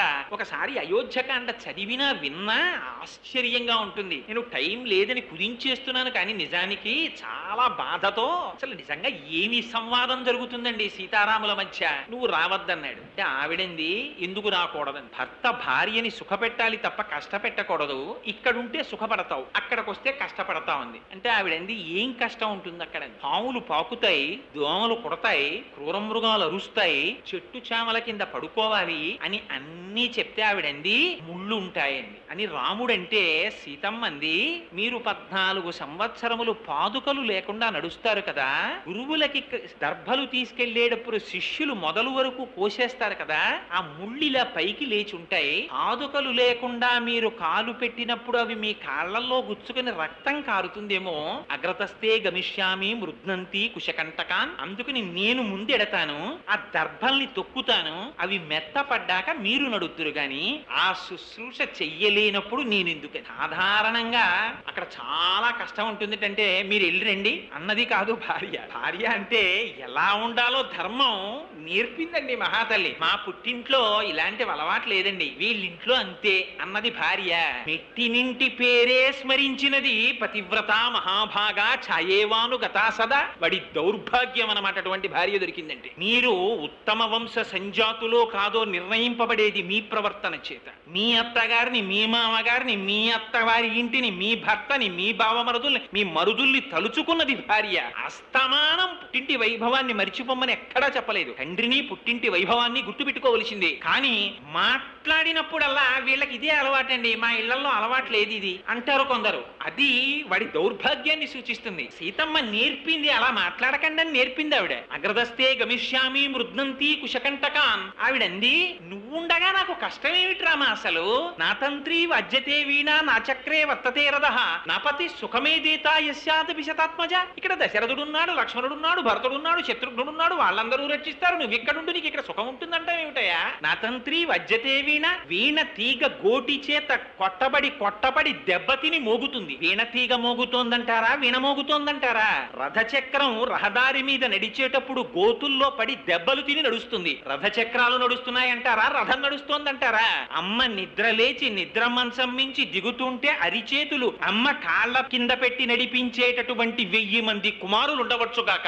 ఇంతమంది ఇచ్చేటటువంటి సుఖం, భర్త ఇచ్చేటటువంటి సుఖం ముందు కోటో వంతుకి సరిపోదు. నువ్వున్నది అయోధ్య, నువ్వు లేనిది అరణ్యం, నాకు అక్కర్లేదు, నీతో వస్తానంది. అంటే రాముడు అన్నాడు, ఎంత చిత్రమైన మాట అన్నాడో తెలుసా అండి? ఇది రాముడు అనగలడు, వేరొకడు అనలేడు. విప్రియం చ కర్తవ్యం భరతస్య కదాచన సహిరాజా ప్రభుస్త్వైవ దేవస్య చ కులస్య చ. సీత, భరతుడు రాజవుతున్నాడు, ఆయన యువరాజు అవుతాడు. నువ్వు వదినగారిగా ఇంతకు ముందు నువ్వు మరిది కదా అని, ఓయ్ భరత ఇలా రావోయ్ అని పిలిచి స్వతంత్రంగా ఆయనకి కొన్ని పనులు చెప్పేదానివి. ఇప్పుడు అలా పిలవకు సుమా, ఆయన యువరాజు, మన కుల గౌరవం ఆయన చేతిలో ఉంది, ఆయన సింహాసనం మీద కూర్చుంటాడు. అరమరికలిరిగి భరతుడి పట్ల గౌరవంతో ప్రవర్తించడం నేర్చుకో. ఇది రాముడు చెప్పిన మాట. తన రాజ్యాన్ని భరతుడు కొట్టేస్తుంటే ఈ మాట భార్యకి చెప్పగలిగినటువంటి వాడు ఉంటాడండి ప్రపంచంలో? తన కుల గౌరవం మీద, తన తండ్రి మాట మీద, తన తమ్ముడి రాజ్యాధికారం మీద రాముడికున్న ప్రేమ అటువంటిది. నేను విననేగాక వినను. అహం గమిష్యామి వనం సుదుర్గమం మృగాయుతం వానరైర్యుతం అహం నివశ్యామి యథాపితుర్గృహే తవైవ పాదాయుపగృహ్య సంయుత అని అవతార ప్రయోజనాన్ని జ్ఞాపకం చేసింది అమ్మవారు. నేను అక్కడే ఉంటాను అరణ్యంలో అంటే, భార్య ఎటువంటిదో గుర్తెరగకుండా భర్త తాళి కట్టిన దగ్గర నుంచి ఏ పని పడితే ఆ పని చెప్పకూడదు. ఇది రాముడు చెప్పిన తీర్పు. భగవంతుడి చేత ఇయ్యబడినటువంటి కానుక భార్య. అందుకని ఎప్పుడు పడితే ఎప్పుడు, ఎలా పడితే అలా తను ఎక్కడికో తనకిష్టమైన పనులు చెయ్యడానికి వెళ్ళిపోతూ భార్యని కూడా నీ ఇష్టంతో సంబంధం లేదు, నన్ను కట్టుకున్న తర్వాత నా ఇష్టం అని చెప్పేసి అస్తమానం ఆవిడ్ని బలవంత పెట్టకూడదు. భార్యని ఎంత జాగ్రత్తగా చూసుకోవాలో నేర్పాడండి రామచంద్రమూర్తి. ఎందుకని జనక మహారాజు గారు కన్యాదానం చేస్తూ చెప్పాడు, ఈవిడ కామ్యపత్ని కాదు, నీ చిత్తం వచ్చినట్టు నీ చేతిలో ధనస్సు పట్టుకున్నట్టు, కత్తి పట్టుకున్నట్టు నీ ఇష్టం వచ్చినట్టు వాడడానికి వీల్లేదు. ఈవిడ పతివ్రత, మహాభాగా, ఛాయేవానుగతా సదా, అందుకిస్తున్నాను రామా అన్నాడు. ఆ మాట గుర్తు పెట్టుకున్నాడు. తను ఎందుకు కన్యని స్వీకరించాడో గుర్తు పెట్టుకున్నాడు. నీ అంత నువ్వు పరిపూర్ణమైన మనస్సుతో వస్తున్నావో లేదో పరిశీలించడానికి ఈ మాట అన్నాను. ఇంత నిండు మనస్సుతో నాతో నువ్వు వస్తే స్వాగతిస్తున్నాను సీత, నాతో రా అన్నాడు. ఇది రాముడి ధర్మం. ఇవాళ మన దిక్కుమాలిన సంస్కారం ఏ స్థితికి వచ్చిందంటే, తాళి కట్టిన దగ్గర నుంచి ఆదివారం వస్తే వీడు 6గురిని పోగేసుకొస్తాడు, హాల్లో కూర్చుని అట్టముక్కలతో ఆట మొదలెడతాడు, ఆవిడ కాఫీలు తీసుకొచ్చి వీడికి అందించాలి. ఎందుకు అంటే, నేను తాళి కట్టాను కాబట్టి నా ఇంటి పెరటిలో ఉన్న గొర్రెకి, నా ఇంటిలో ఉన్న భార్యకి తేడా తెలియనటువంటి సంస్కార రహితమైన స్థితికి మనం చేరిపోయాం. రాముడు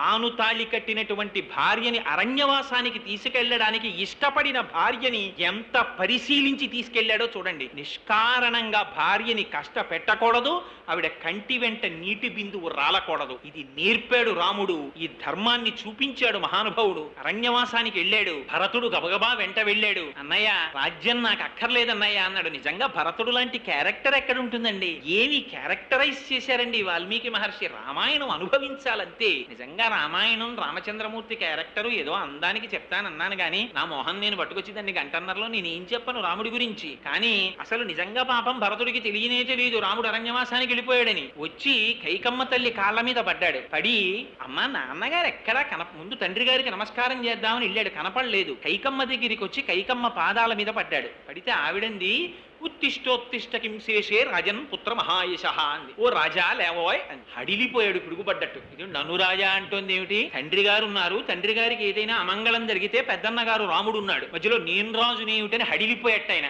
అక్కర్లేని పదవి, అక్కర్లేని బిరుదు పక్కన తగిలిస్తే సన్మార్గంలో ఉన్నవాడు ఎంత బెంగ పెట్టుకోవాలో చూపించాడు రామాయణంలో. ఉత్తిష్టోత్తిష్ట కింశేషే రాజన్ పుత్ర మహాయశ అంటే అదేమిటమ్మా అంత అన్యాయమైన మాటలంటున్నావు, నేను రాజునేమిటమ్మా? రాజుగారైన దశరథ మహారాజు గారు ఏరమ్మా అన్నారు. ఆవిడ్ని దేవతలు ఆవహించారు. ఆవిడంది, ఏమిటో అంత బెంగెట్టుకుంటావు, జగతి సర్వభూతానాం తాంగతింతే పితాగత, అన్ని భూతాలు చిట్ట చివరికి ఎక్కడికి పోతాయో మీ నాన్న అక్కడికే పోయాడో అంది. అడిగిపోయాడు. అదేమిటమ్మా, అయితే నాన్నగారు శరీరం విడిచిపెట్టేశారా అన్నాడు. విడిచిపెట్టేశారంది. అంటే అమ్మా మరి రాముడేడమ్మా అంది. అని నేను నిజంగా 30 రోజుల రామాయణం చెప్తే ఇవన్నీ చెప్పాలనుకున్నానండి. ఎన్ని మహాపాతకాల చిట్టాయో చెప్పాడు. రాముడు ఇటువంటి దోషాలు ఏమైనా చేశాడా, ఎందుకు పంపించేశారు రాజ్యంలోంచి అని అడిగాడు. ఆవిడంది, రాముడు అలాంటి దోషాలు ఎందుకు చేస్తాడండి, కైకకి తెలుసు అలాంటి దోషాలు చేయలేదు, నేనే అడిగేవారు. అడిగి పంపించేశాను రా, నీకు పట్టం కడదామని పట్టాభిషేకం చేసేసుకోంది. భరతుడు అన్నాడు, యావన్న రామం ద్రక్ష్యామి లక్ష్మణం వా మహాబలం వైదేహీం వా మహాభాగాం నమే శాంతిర్భవిష్యతి యావన్న చరణౌ భ్రాతు పార్థివ్యం జనాన్వితౌ శిరసాధారయిష్యామి నమే శాంతిర్భవిష్యతి. మనకెంత అశాంతి కల్పించావమ్మా. సీతారాములు లక్ష్మణుడితో కలిసి ఉన్నారు. ఇప్పుడు ఆ లక్ష్మణుడితో కలిసి ఉన్న సీతారాముల దర్శనం చేసినాడు, నా బతుక్కి శాంతి. లక్ష్మణుడు వెళ్ళాడమ్మా, నాకన్నా వెనక పుట్టినవాడు, నేను రాముడి రాజ్యం పుచ్చుకున్నానా, ఎంత దౌర్భాగ్యుణ్ణమ్మా నేను, ఎంత అపనిందన మీద పారేశావమ్మా. భరించేవాడు భరతుడయ్యాడు. ఆఖరికి ఆ రామచంద్రమూర్తిది సీతమ్మ తల్లిది పద రజస్సు తీసి నా శిరస్సు మీద చల్లుకుంటే కానీ నాకు శాంతి లేని స్థితి తెచ్చావమ్మా. నాకు అక్కర్లేదు ఈ రాజ్యం, ఇప్పుడే వెళ్ళిపోతున్నారు అరణ్యానికి అన్నాడు. అని వెళ్ళి అన్నగారి పాదములు పట్టుకుని అలోమని ఏడిచాడు. రాముడు ఎదురొస్తుంటే లక్ష్మణుడు చూశాడు. కాళధ్వజం కలిగినటువంటి సైన్యం వస్తోంది. అన్నయ్య ఏదో కోలాహలం వినపడుతోంది, శత్రువులు వస్తున్నారేమో, చెట్టెక్కి చూడనా అన్నాడు. చూడబోయ్ అన్నాడు రాముడు. ఆయన నిత్యాగ్నిహోత్రీకుడు, పర్ణశాలలో అగ్నిహోత్రం చేసేవారు రామచంద్రమూర్తి. చెట్టెక్కి చూశాడు, కాళధ్వజం కనపడింది. అన్నయ్య వచ్చేస్తున్నాడు, సీతమ్మ తల్లిని లోపలికి పంపించేసి గబగబా మన అస్త్రశస్త్రాలని బయట పట్టుకొచ్చాయన్నాడు. ఏమైందిరా, ఎందుకు తొందర అన్నాడు రాముడు. అంటే అన్నయ్య వచ్చేస్తున్నాడు, భరతుడు సైన్యమంతటితో వచ్చేస్తున్నాడు, బహుశః మన్ని నిర్జించడానికే వస్తున్నాడన్నయ్య,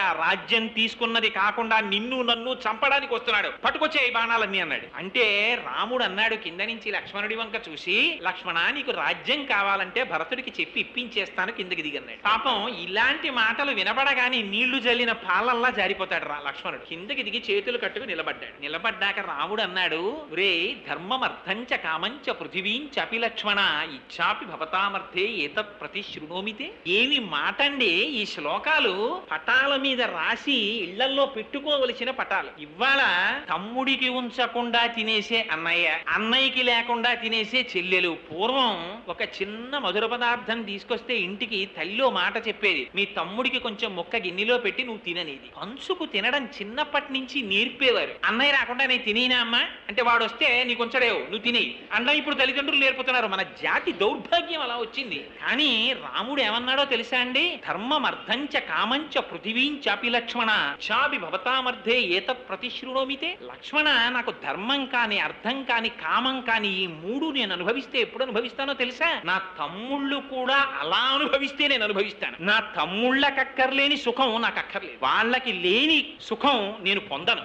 అందుకని భరతుడు నిజంగా అలాంటి వాడు అనుకుంటున్నావా, వచ్చాక చూపిస్తాను, నువ్వు ఏమడిగితే అది తృణప్రాయంగా వదిలేస్తాడు భరతుడు. ఇది రాముడికి ఉన్నటువంటి అవగాహన, ఇది రాముడి ధర్మం. భరతుడు వచ్చాడు, వచ్చి రాముడి కాళ్ల మీద పడి అన్నాడు, అన్నయ్య మన నాన్నగారు చచ్చిపోయారు అన్నయ్య అన్నాడు. అప్పటి వరకు తెలియదు రామచంద్రమూర్తికి తండ్రి చచ్చిపోయాడని. గబగబా రాముడు పరిగెత్తుకుంటూ పర్ణశాలలోకి వెళ్ళి అన్నాడు, సీతామృతస్తే శ్వశురః పితాహీనోసి లక్ష్మణ అన్నాడు. సీత నీకు మామగారు చచ్చిపోయారు, లక్ష్మణ నీకు నాన్నగారు చచ్చిపోయారు అన్నాడు. ఏమిటి ఆ మాట, సీత మా నాన్నగారు పోయారంటే సరిపోదా, సీత మీ మామగారు పోయారు, లక్ష్మణ మీ నాన్నగారు పోయారు ఏమిటంటే ఈయనకి నాన్నగారు కాదా, మరి ఆ మాట అన్నం ఎందుకు. రాముడు మాట మాట్లాడితే అంత గొప్పగా ఉంటుంది. సీతమ్మ నీకు పోయారు మామగారు అన్నారు. మామగారి లాంటి వ్యక్తి జీవితంలో ఇహ దొరకడండి. అలా ఉండాలి మామగారి పోస్ట్ అంటే. అందుకని చూపించాడు రాముడు. దశరథ మహారాజు గారు అరణ్యవాసానికి రాముడు బయలుదేరేటప్పుడు సీతమ్మ తల్లి 14 సంవత్సరములు కట్టిన పట్టు చీర కట్టకుండా కట్టుకుంటే ఎన్ని చీరలు కట్టుకోవలసి ఉంటుందో లెక్క పెట్టి కోశాగారం నుంచి అన్ని పట్టు చీరలు కావిళ్ళకెత్తితే లక్ష్మణుడు మోసి పట్టుకెళ్ళాడు. పెట్టుకున్న నగ పెట్టుకోకుండా పెట్టుకోవడానికి 7 వారాల నగలిచ్చి పంపించాడు. కోడల్ని చూసుకుని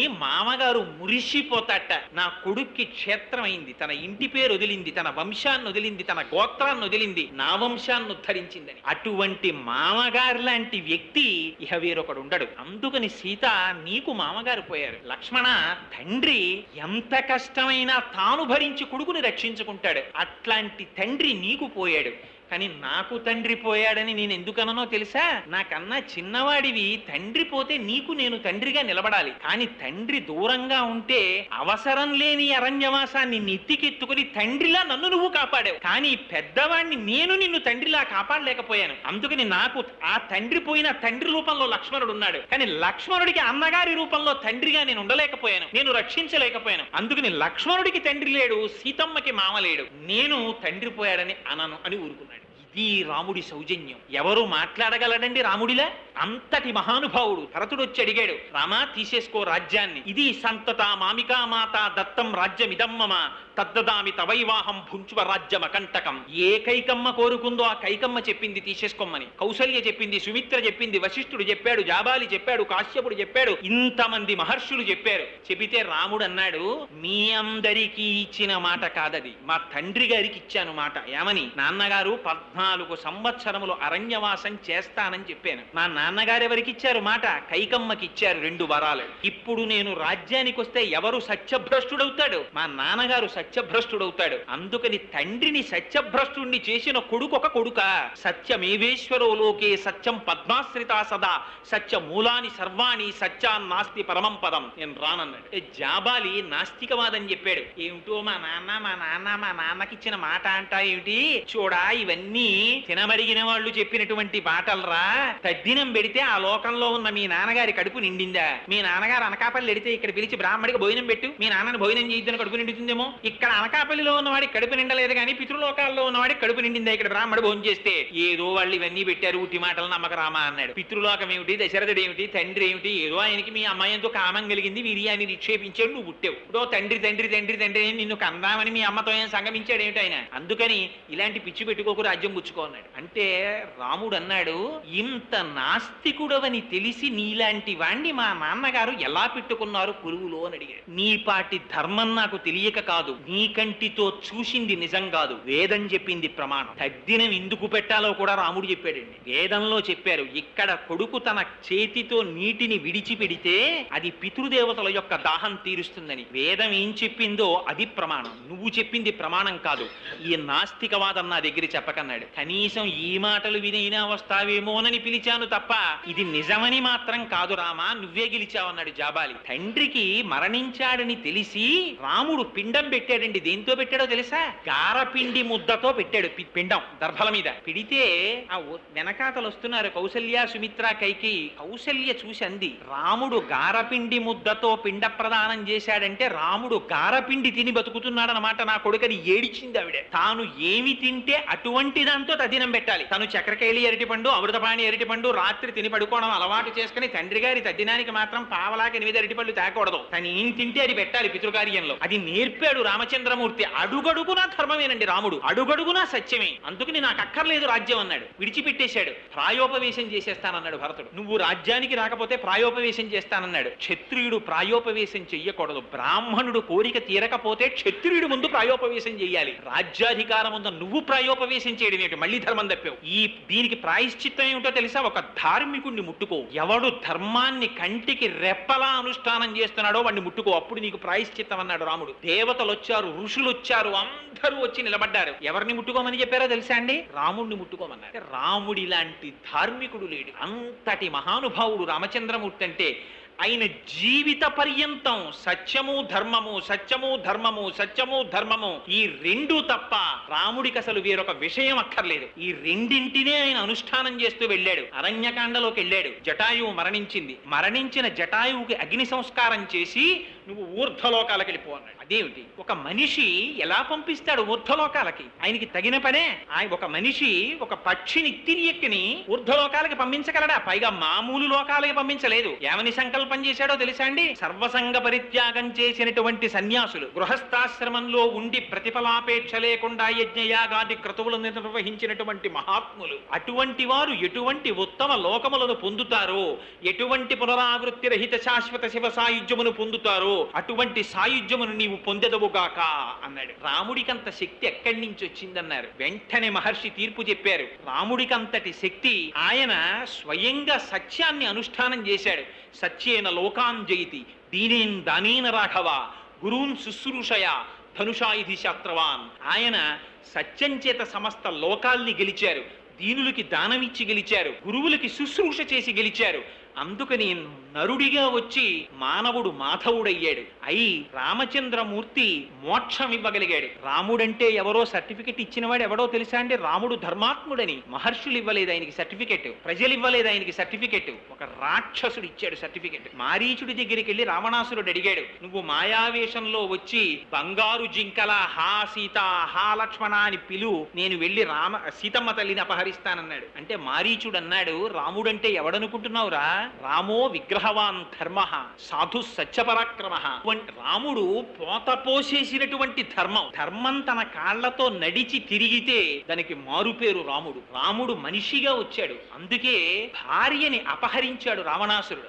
ఎంత ధర్మం తెలియనివ్వండి, ఎంత సత్యం తెలియనివ్వండి, తాను ఎంత జ్ఞాని కానివ్వండి, తల్లి మరణించిందన్నా తండ్రి మరణించాడన్నా కన్నుల వెంట నీరు కారనటువంటి కొడుకుని కొంచెం శంకించవలసి ఉంటుంది. వాడు ఎంత జ్ఞాని కానివ్వండి, కన్నుల వెంట నీరు కారకపోయినా బాధ కలగకపోయినా ఏదో దోషం ఉందని గుర్తు వాడిలో. రామచంద్రమూర్తి కన్నా జ్ఞాని ప్రపంచంలో ఉండడు. యజుర్వేద వినీతశ్చ వేద విద్భి సుపూజిత ధనుర్వేదే చ వేదేషు వేదాంగేషు చ నిష్ఠిత అని హనుమ సర్టిఫికెట్ ఇచ్చారు రాముడికి. అటువంటి రాముడు దశరథ మహారాజు గారు మరణించారంటే కన్నీరు మున్నీరుగా విలపించాడు. జటాయువు మరణిస్తే ఊర్ధ్వలోకాలనిచ్చాడు. తన భార్య సీతమ్మని రావణాసురుడు అపహరించాడని తెలిస్తే కిష్కింధకాండలో చూపిస్తారు, సతాం పుష్కరిణీం గత్వా పద్మోత్పజుషాకులాం రామ సౌమిత్ర సహితో విలలా పకులింద్రియ. ఆ సరోవరం దగ్గరికి వెడితే అరవిరిసిన తామర పువ్వులు కనపడ్డాయి. ఈ తామర పువ్వులు చూస్తుంటే లక్ష్మణ మీ ముదిన కళ్ళు కని గుర్తొస్తున్నాయిరా అని ఏడిచాడు రాముడు. మయూరస్య వనేనూనం రక్షసా నహృతా ప్రియ తస్యాన్ రుచ్యతి రమ్యేషు వనేషు సహకాంతయ. తిరిగి వెళ్ళిపోతుంటే ఒక ఆడనెమలి మగనెమలి ఆడుకుంటున్నాయి. ఆ ఆడనెమలిని మగనెమలిని చూసి రాముడు అంటాడు, అవునులే నువ్వు మీ ఆవిడితో కలిసి ఎందుకు ఆడుకుంటావు, నాట్యం చేస్తావు, మీ ఆవిడ్ని రావణాసురుడు ఎత్తుకుపోలేదుగా అన్నాడు. రాముడు అనొచ్చా ఆ మాట?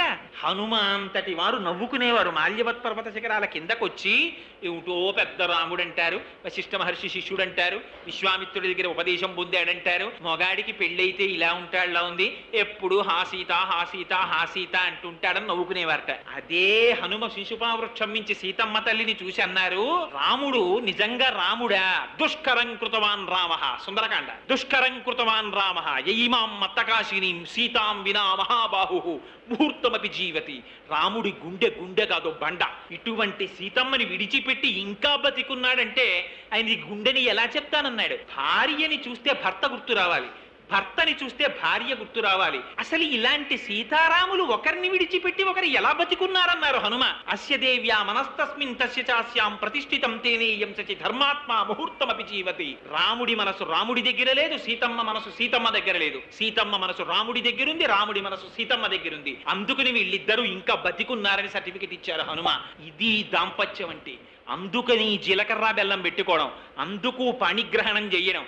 అంతేగాని పెళ్ళాం ఊరెళితే అని వాల్ పోస్ట్ వేయడానికి భారతీయ సంస్కారం రాలేదు. అది దిక్కుమాలిన సంస్కారం. దాన్ని సెల్యులాయిడ్ మీద 3 గంటల సేపు 25 రూపాయలు ఇచ్చి కూర్చుని చూసేటటువంటి దౌర్భాగ్యానికి ఈ జాతి జారిపోవడం మన దౌర్భాగ్యానికి పరాకాష్ట. ఎక్కడ ఉన్నా భార్య పక్కన లేకపోయినా తన మనస్సు భార్య దగ్గర ఉండడం, భార్య మనస్సు భర్త దగ్గర ఉండడం, ఇది సీతారాములు నేర్పింది. దీనికోసమని వివాహానికి శుభలేఖ వేస్తే జానక్యాహ కమలాంజలిపుటేయాహ పద్మరాగాయితాహ నమ శివాభ్యాం నవ యవ్వనాభ్యాం పరస్పరాశ్లిష్టవపురద్ధరాభ్యాం నగేంద్ర కన్యా వృషకేతనాభ్యాం నమో నమశంకర పర్వతీభ్యాం అని అటువంటి దాంపత్యం కావాలని అడిగారు. అదిగో అది రామాయణం అంటే. ఒక్క శ్లోకం చెప్పి పూర్తి చేసేస్తాను, ఎందుకంటే నేను ఇలా చెబుతూ వెళ్ళిపోతే మిమ్మల్ని ఇబ్బంది పెట్టాలని నేను అనుకోవట్లేదు మహాప్రభో. మేము తెరగా దొరికాం కదా అని. అన్యోపదేశ వేళాయాం సర్వే వ్యాస పరాశరాహ అని ఒక సూక్తి వినేవాడు దొరికితే ప్రతివాడు వ్యాసుడు పరాశరుడే. అందుకని వీడు మమ్మల్ని ఇలా చిత్రవద పెట్టేస్తున్నాడు ఏమిటి, ఏదో పిలిచాం కదా అని అనుకోకండి. ఒక్క శ్లోకం చెప్పి పూర్తి చేసేస్తాను. యుద్ధకాండలో లక్ష్మణుడు ఇంద్రజిత్తుతో యుద్ధం చేస్తున్నాడు. ఎన్ని అస్త్రములున్నాయో అన్నీ ప్రయోగించాడు. కానీ అన్నిటినీ కూడా ఉపసంహారం చేస్తున్నాడు ఇంద్రజిత్తు. ఆలస్యం అయిపోతోంది. పక్కన ఋషులు కూడా వచ్చి నిలబడ్డారు. నిలబడి చిట్ట చివర లక్ష్మణుడితో ఒక మాట చెప్పారు. లక్ష్మణ, ఇంకా ఆలస్యం చెయ్యకు, తొందరగా నీ ధనస్సులోకి బాణాన్ని సంధించి విడిచిపెట్టి ఇంద్రజిత్తుని సంహరించు, లేకపోతే వాడి బలం పెరిగిపోతుందన్నారు. ఏ అస్త్రాన్ని ప్రయోగించాలో లక్ష్మణుడికి అర్థం కాలేదు. ఒక అగ్నిహోత్రం లాంటి బాణాన్ని తీసి ధనస్సుకి సంధించాడు. అది ధనుర్వేదంలో లేని మంత్రం. దీన్ని రామాయణానికి మూలమంత్రం అంటారు. ఏమన్నాడో తెలుసా అండి? ధర్మాత్మ సత్యసంధశ్చ, యుద్ధకాండ. ధర్మాత్మ సత్యసంధశ్చ రామో దశరథిర్యది పౌరుషేచా ప్రతిద్వంద్వ శరైనం జహిరావిణం. మా అన్న రాముడు ధర్మాత్ముడైతే, సత్యసంధుడైతే, ధర్మాత్మ సత్యసంధశ్చ రామో దశరథిర్యది, రాముడు దశరథ మహారాజు గారికే కొడుకైతే, పౌరుషేచా ప్రతిద్వంద్వ, నేను విడిచిన బాణం చేత ఇంద్రజిత్ సంహరింపబడుగాక అని విడిచిపెట్టాడు బాణం. ఆ బాణం తగిలిందంటే కుండలములతో కూడినటువంటి ఇంద్రజిత్తు యొక్క శిరస్సు ఆ వక్షస్థలం నుంచి వేరుబడి డుళ్ళి కింద పడిపోయింది. ఎక్కడి నుంచి వచ్చింది ఆ బాణానికి అంత శక్తి? రాముని యొక్క శీలం అందులో నిరూపించారు. అనచ్చా లక్ష్మణుడి మాటలు? ధర్మాత్మ, రాముడు ధర్మాత్ముడైతే అన్నాడు. ఏమిటి ధర్మం? రాముడి గురించి అందరూ ఒకటి చెప్తూ ఉంటారు. అందులో దిక్కుమాలిన సినిమాలు వచ్చిన తర్వాత ప్రతిదానికి రాముడి. ఇంట్లో రాముడు, వీధిలో కృష్ణుడు. వీడికేదో రామకృష్ణుల యొక్క జీవితం అంతా తెలుసున్నట్టు. అందుకని ప్రతివాడు చెప్పేది ఏమిటంటే, చెట్టు చాటు నుంచి కొట్టినవాడు రాముడొక రాముడా. వీడు ఎంత చదివాడో నాకు అర్థం కాదు, కానీ పెద్దలను ఆశ్రయించి తెలుసుకోవడం అన్నది పోయింది ఈ జాతికి. ఈ బాధ ఎవరి వరకు పడ్డారో తెలుసా అండి? చంద్రశేఖర పరమాచార్యుల వారంతటి వారు బాధపడ్డారు. ఇవాళ అక్కర్లేని విషయాలతో కూడిన పుస్తకాలన్నీ బజార్లో ఉన్నాయి. సబ్బులు ఎన్నున్నాయో అన్ని పుస్తకాలు వచ్చాయి. కానీ సక్రమంగా చెప్పగలిగినటువంటి వ్యాఖ్యానాలు ఒక్కట్లేవు. అది చంద్రశేఖరులు బాధపడ్డారు. అందుకని ధర్మాత్మ, నిజంగా రాముడు ధర్మాత్ముడైతే ఎందుకన్నాడు లక్ష్మణుడు? చెట్టు చాటు నుంచి వాలిని కొట్టి రాముడు చంపేశాడు. ప్రతి వాడికి ఇదోడు దొరికింది. నిజంగా చెట్టు చాటు నుంచి రాముడు వాలిని కొడితే బాణం ఎక్కడ గుచ్చుకోవాలి? వీపులో గుచ్చుకోవాలి. ఎక్కడ గుచ్చుకుంది బాణం? వక్షస్థలంలో గుచ్చుకుంది. ఎదురుగుండా నించుని కొట్టన వాడి బాణం వక్షస్థలంలో ఎలా తగులుతుంది? దీనికి అసలు రహస్యం ఎక్కడుందంటే, వాలి వేగం సామాన్యమైన వేగం కాదు. వాడు సంధ్యావందనం చేస్తే అర్ఘ్యం ఇవ్వడానికి 4 సముద్రాల ఒడ్లకు ఎగురుతాడు వాడు. అంత వేగం ఉంది వాడికి. ఆ వేగానికన్నా కూడా ఎక్కువ వేగం కలిగిన బాణం వెయ్యగలిగిన సమర్థత రాముడికి ఉందో లేదో చూశాడు సుగ్రీవుడు. అందుకని రాముడు కనపడగానే నేను చంపేస్తాను మీ అన్నయ్యని అన్నాడు. అలా అంటే నమ్మలా సుగ్రీవుడు. ఏమిటో నువ్వు అలా చెప్పేస్తున్నావు, కానీ మా అన్నయ్య దుందుబిని చంపేశాడు, అదే ఈ కళేబరం, దీన్ని చిమ్ము చూస్తానన్నాడు. కాలి బొటన వేలుతో ఎత్తి విసిరాడు రాముడు. అయినా నమ్మలేదు. అది అప్పుడు చంపినప్పుడు రక్తమాంసాలతో ఉంది, ఇప్పుడు ఎండిపోయింది, దీన్ని చిమ్మావనుకో, కానీ ఎండిపోయింది, లెస్ వెయిట్ కదా, విసిరేశావు. ఇంకొక పరీక్ష, మా అన్నయ్య ఏం చేస్తాడంటే ఈ సాల వృక్షాన్ని ఇలా అంటాడు, ఆకులు రాలుతాయి, అది చూశావా అన్నాడు. అంటే రాముడు అన్నాడు, అదే కదా నీ బెంగ, చూడని ఓ బాణం తీసి కొట్టాడు. 7 సాల వృక్షాలని ఛేదించి పాతాళ లోకానికి వెళ్ళి పైకొచ్చి మళ్ళీ లిప్త కాలంలో ఆ తుణీరంలోకి వెళ్ళిపోయింది బాణం. ఇవన్నీ చేశాక నమ్మాడు. ఏమిటి? సుగ్రీవుని నమ్మించడానికి రాముడు ఇంత రిహార్సల్ పాపం. ఇప్పుడు నువ్వు కొట్టచ్చు రా అన్నాడు. అని వెడితే వాలి వేగం కన్నా రామబాణపు వేగం ఎక్కువ. ఆ రామబాణ వేగాన్ని వాలి చూడలేదు, వచ్చేసి నాటేసింది వక్షస్థలంలో. అందుకని రాముడు ధర్మం తప్పలేదు, చూపించింది యుద్ధకాండలో. ధర్మాత్మ సత్యసంధశ్చ, రాముడు అబద్ధం ఆడాడన్నారు. పట్టాభిషేకం నిర్ణయించిన తరువాత మరునాడు ఉదయం అరణ్యవాసానికి రామచంద్రమూర్తిని రథమెక్కించుకుని సుమంత్రుడు తీసుకెళ్లిపోతున్నాడు. ఓ ప్రోటోకాల్ ఒకటి ఉంటుంది. దాంట్లో రాజుగారు ఉత్తరీయం జారిపోతుండగా గవాక్షంలోకి వచ్చి అరవకూడదు. కానీ దశరథ మహారాజు గారు కొడుకెళ్ళిపోతున్నాడన్న బెంగతో బయటికి వచ్చి రామ ఆగు ఆగు అంటున్నాడు. రాముడు ఆగట్లేదు. తన కింద పని చేస్తున్న సుమంత్రుడు రథం తోలుతున్నాడు. సుమంత్ర రథం ఆపు అన్నాడు. రాజు దశరథుడు, సుమంత్రుడు సేవకుడు, రథం ఆపాలి. ఆపుతున్నాడు సుమంత్రుడు. రాముడు అన్నాడు, రథం నడుపు అన్నాడు. సారథి లోపల కూర్చున్న రథి మాట వినాలి. లోపల కూర్చున్న నీ మాట విననా, మహారాజు దశరథుడి మాట విననా అంటే రాముడు అన్నాడు, లోపల కూర్చున్న రథి మాట వినాలి, సారథి నడుపు అన్నాడు. సరే ఇప్పుడు నడుపుతాను, కానీ రేపు తిరిగి వచ్చాక మీ నాన్న ఉరే రథం ఆపరా అంటే ఎందుకు ఆపలేదని అడిగితే ఏం చెప్పనన్నాడు. రథ చక్రాల చప్పుల్లో నువ్వు అసలు అరిచింది నాకు వినపడలేదని చెప్పన్నాడు. మరి అబద్ధం చెప్పడం ఓటి, చెప్పించడం ఓటినా? మరి అబద్ధం చెప్పలా రాముడు అన్నారు. కానీ ఇక్కడ ఒక ధర్మ సూక్ష్మం గుర్తించాలి. రాముడు తండ్రి మాటకి, ఆ చిన్న మాటకి కట్టుబడి రథం ఆపితే ఇహ దశరథుడు అరణ్యవాసానికి వెళ్ళనివాడు. వెళ్ళకపోతే తండ్రి సత్యభ్రష్టుడైపోతాడు. చిన్న అబద్ధం చెప్పి పెద్ద సత్యాన్ని ఆవిష్కరించాడు కనుక అది సత్యం కిందకు వస్తుంది కానీ అసత్యం కిందకి రాదు. అందుకని ధర్మాత్మ సత్యసంధశ్చ రామో దశరథిర్యది, రాముడు దశరథుడి కుమారుడైతే. ఎందుకు అనుమానం? చాలా మందికి ఒక అనుమానం ఏమిటంటే పాయస పాత్ర పట్టుకొచ్చారు, పాయసం తింటే పిల్లలు పుట్టారు కానీ దశరథ మహారాజు గారికి పుట్టారా, అందుకని ఆయన దశరథ మహారాజు గారి కొడుక్కాడు అని ఒక కొత్త వాదం. కానీ పాపం శ్రీ మహావిష్ణువు ప్రతిజ్ఞ చేశారు, పితరం రోచయామాస దదా దశరథం నృపం అని బాలకాండలో. దశరథ మహారాజు గారికి కొడుకుగా కావాలని నేను వస్తున్నానన్నారు. అందుకని ఆయన దాశరథియే అని నిరూపించింది ఆ బాణం. అందుకనది మూలమంత్రమైంది. రాముని యొక్క ప్రతిజ్ఞ, రాముని యొక్క ధర్మం అంటే ఎలా ఉంటుందో తెలుసా అండి? సముద్రపుటొడ్డున కూర్చుని ఉండగా విభీషణుడు వచ్చాడు, ఆకాశంలో నిలబడ్డాడు, శరణాగతి చేస్తున్నాను నన్ను తీసుకోమన్నాడు. అంటే వానరులు, హనుమంతుడు, సుగ్రీవుడు అందరూ అన్నారు, వద్దు, శత్రుపక్షంలో వాడు, రావణాసురుడి తమ్ముడు, ఆయనకి శరణాగతి ఇవ్వకండి అన్నారు. రాముడు అన్నీ విని చిట్ట చివరికి అన్నాడు, మీకు చిన్న కథ చెప్తాను వినండి. పూర్వకాలంలో ఒక చెట్టు మీద 2 పక్షులు ఉండేవి. ఆ 2 పక్షులు కలిసి కిచకిచలాడుతూ సంతోషంగా ఉన్న సమయంలో ఒక బోయవాడు చెట్టు కిందకు వచ్చాడు. ఒక బాణం పెట్టి ఆడపక్షిని కొట్టాడు. ఆడపక్షి కింద పడింది. మగపక్షి చూస్తూ ఉండగా ఆ ఆడపక్షి యొక్క పీక నులిమేశాడు. ఆడపక్షి మరణించింది. దాన్ని తన బుట్టలో వేసుకుని పట్టుకుపోయాడు. కాల్చుకు తినేశాడు. దీన్ని మగపక్షి చూసింది, ఏడుస్తూ పైన గిరికీలు కొట్టింది. మళ్ళీ వెళ్ళి చెట్టు మీద వాలింది. కొంతకాలం అయిన తరువాత ఇదే బోయవాడు ఆకలితో అలమటిస్తూ అడవికి వచ్చాడు. హోరున వాన కురిసింది. ఒక చెట్టు మీద కూర్చున్నాడు. చీకటి పడిపోతోంది, స్పృహ తప్పిపోతోంది, ఆకలి. నడవలేక నడుస్తూ ఈ మగపక్షి ఉన్న చెట్టు దగ్గరికి వచ్చాడు.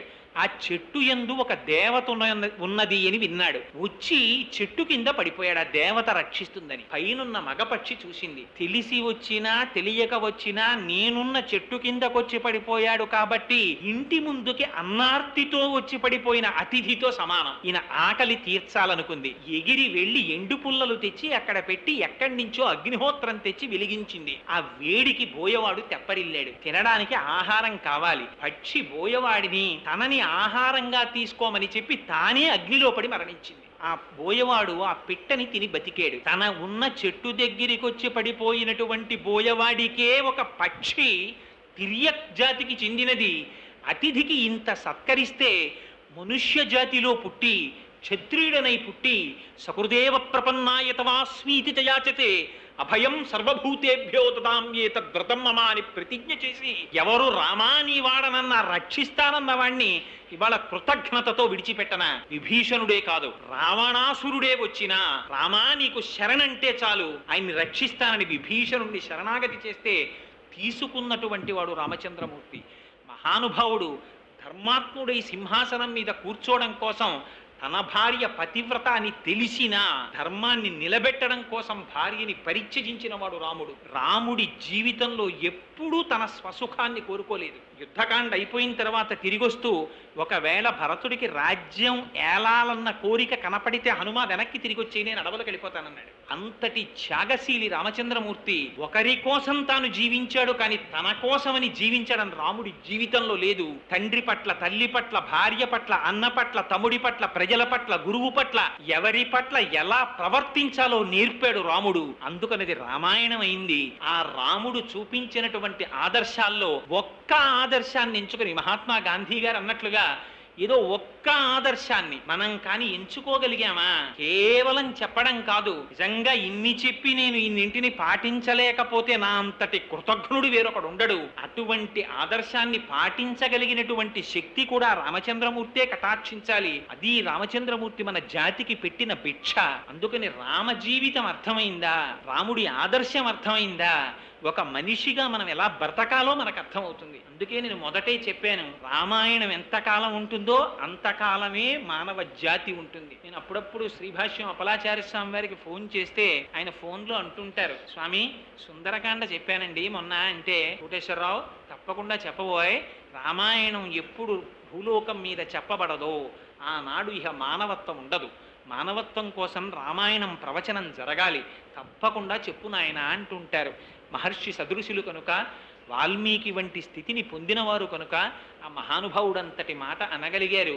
ఇంత పరమ పవిత్రమైనటువంటి వసంత నవరాత్రులలో నాకు చెప్పగలిగిన సమర్థత ఉన్నా లేకపోయినా రామాయణం మీద, రామచంద్రమూర్తి ఆదర్శముల మీద వీడి చేత 4 మాటలు పలికించి వీడి పాపములను దగ్ధము చెయ్యాలనేటటువంటి పవిత్ర సంకల్పంతో నన్నిక్కడ ఇన్స్ట్రుమెంట్గా కూర్చోపెట్టి రామాయణాన్ని చెప్పించినటువంటి పెద్దల యొక్క ఆదేశంలో ఉన్న రామచంద్రమూర్తి ఆదేశాన్ని స్మరిస్తూ అటువంటి అద్భుతమైన అవకాశాన్ని నాకు ఇచ్చినందుకు మీ అందరికీ నా ధన్యవాదాలను తెలియచేసుకుంటూ, సభాముఖంగా నాకంటూ ఒక అలవాటు ఉంది కనుక మంగళాశాసనపరై మదాచార్య పురోగమై సర్వైశ్చ పూర్వైరాచార్యై సత్కృతాయాస్తు మంగళం. మంగళం కోసలేంద్రాయ మహనీయ గుణాత్మనే చక్రవర్తి తనూజాయ సర్వభౌమాయ మంగళం.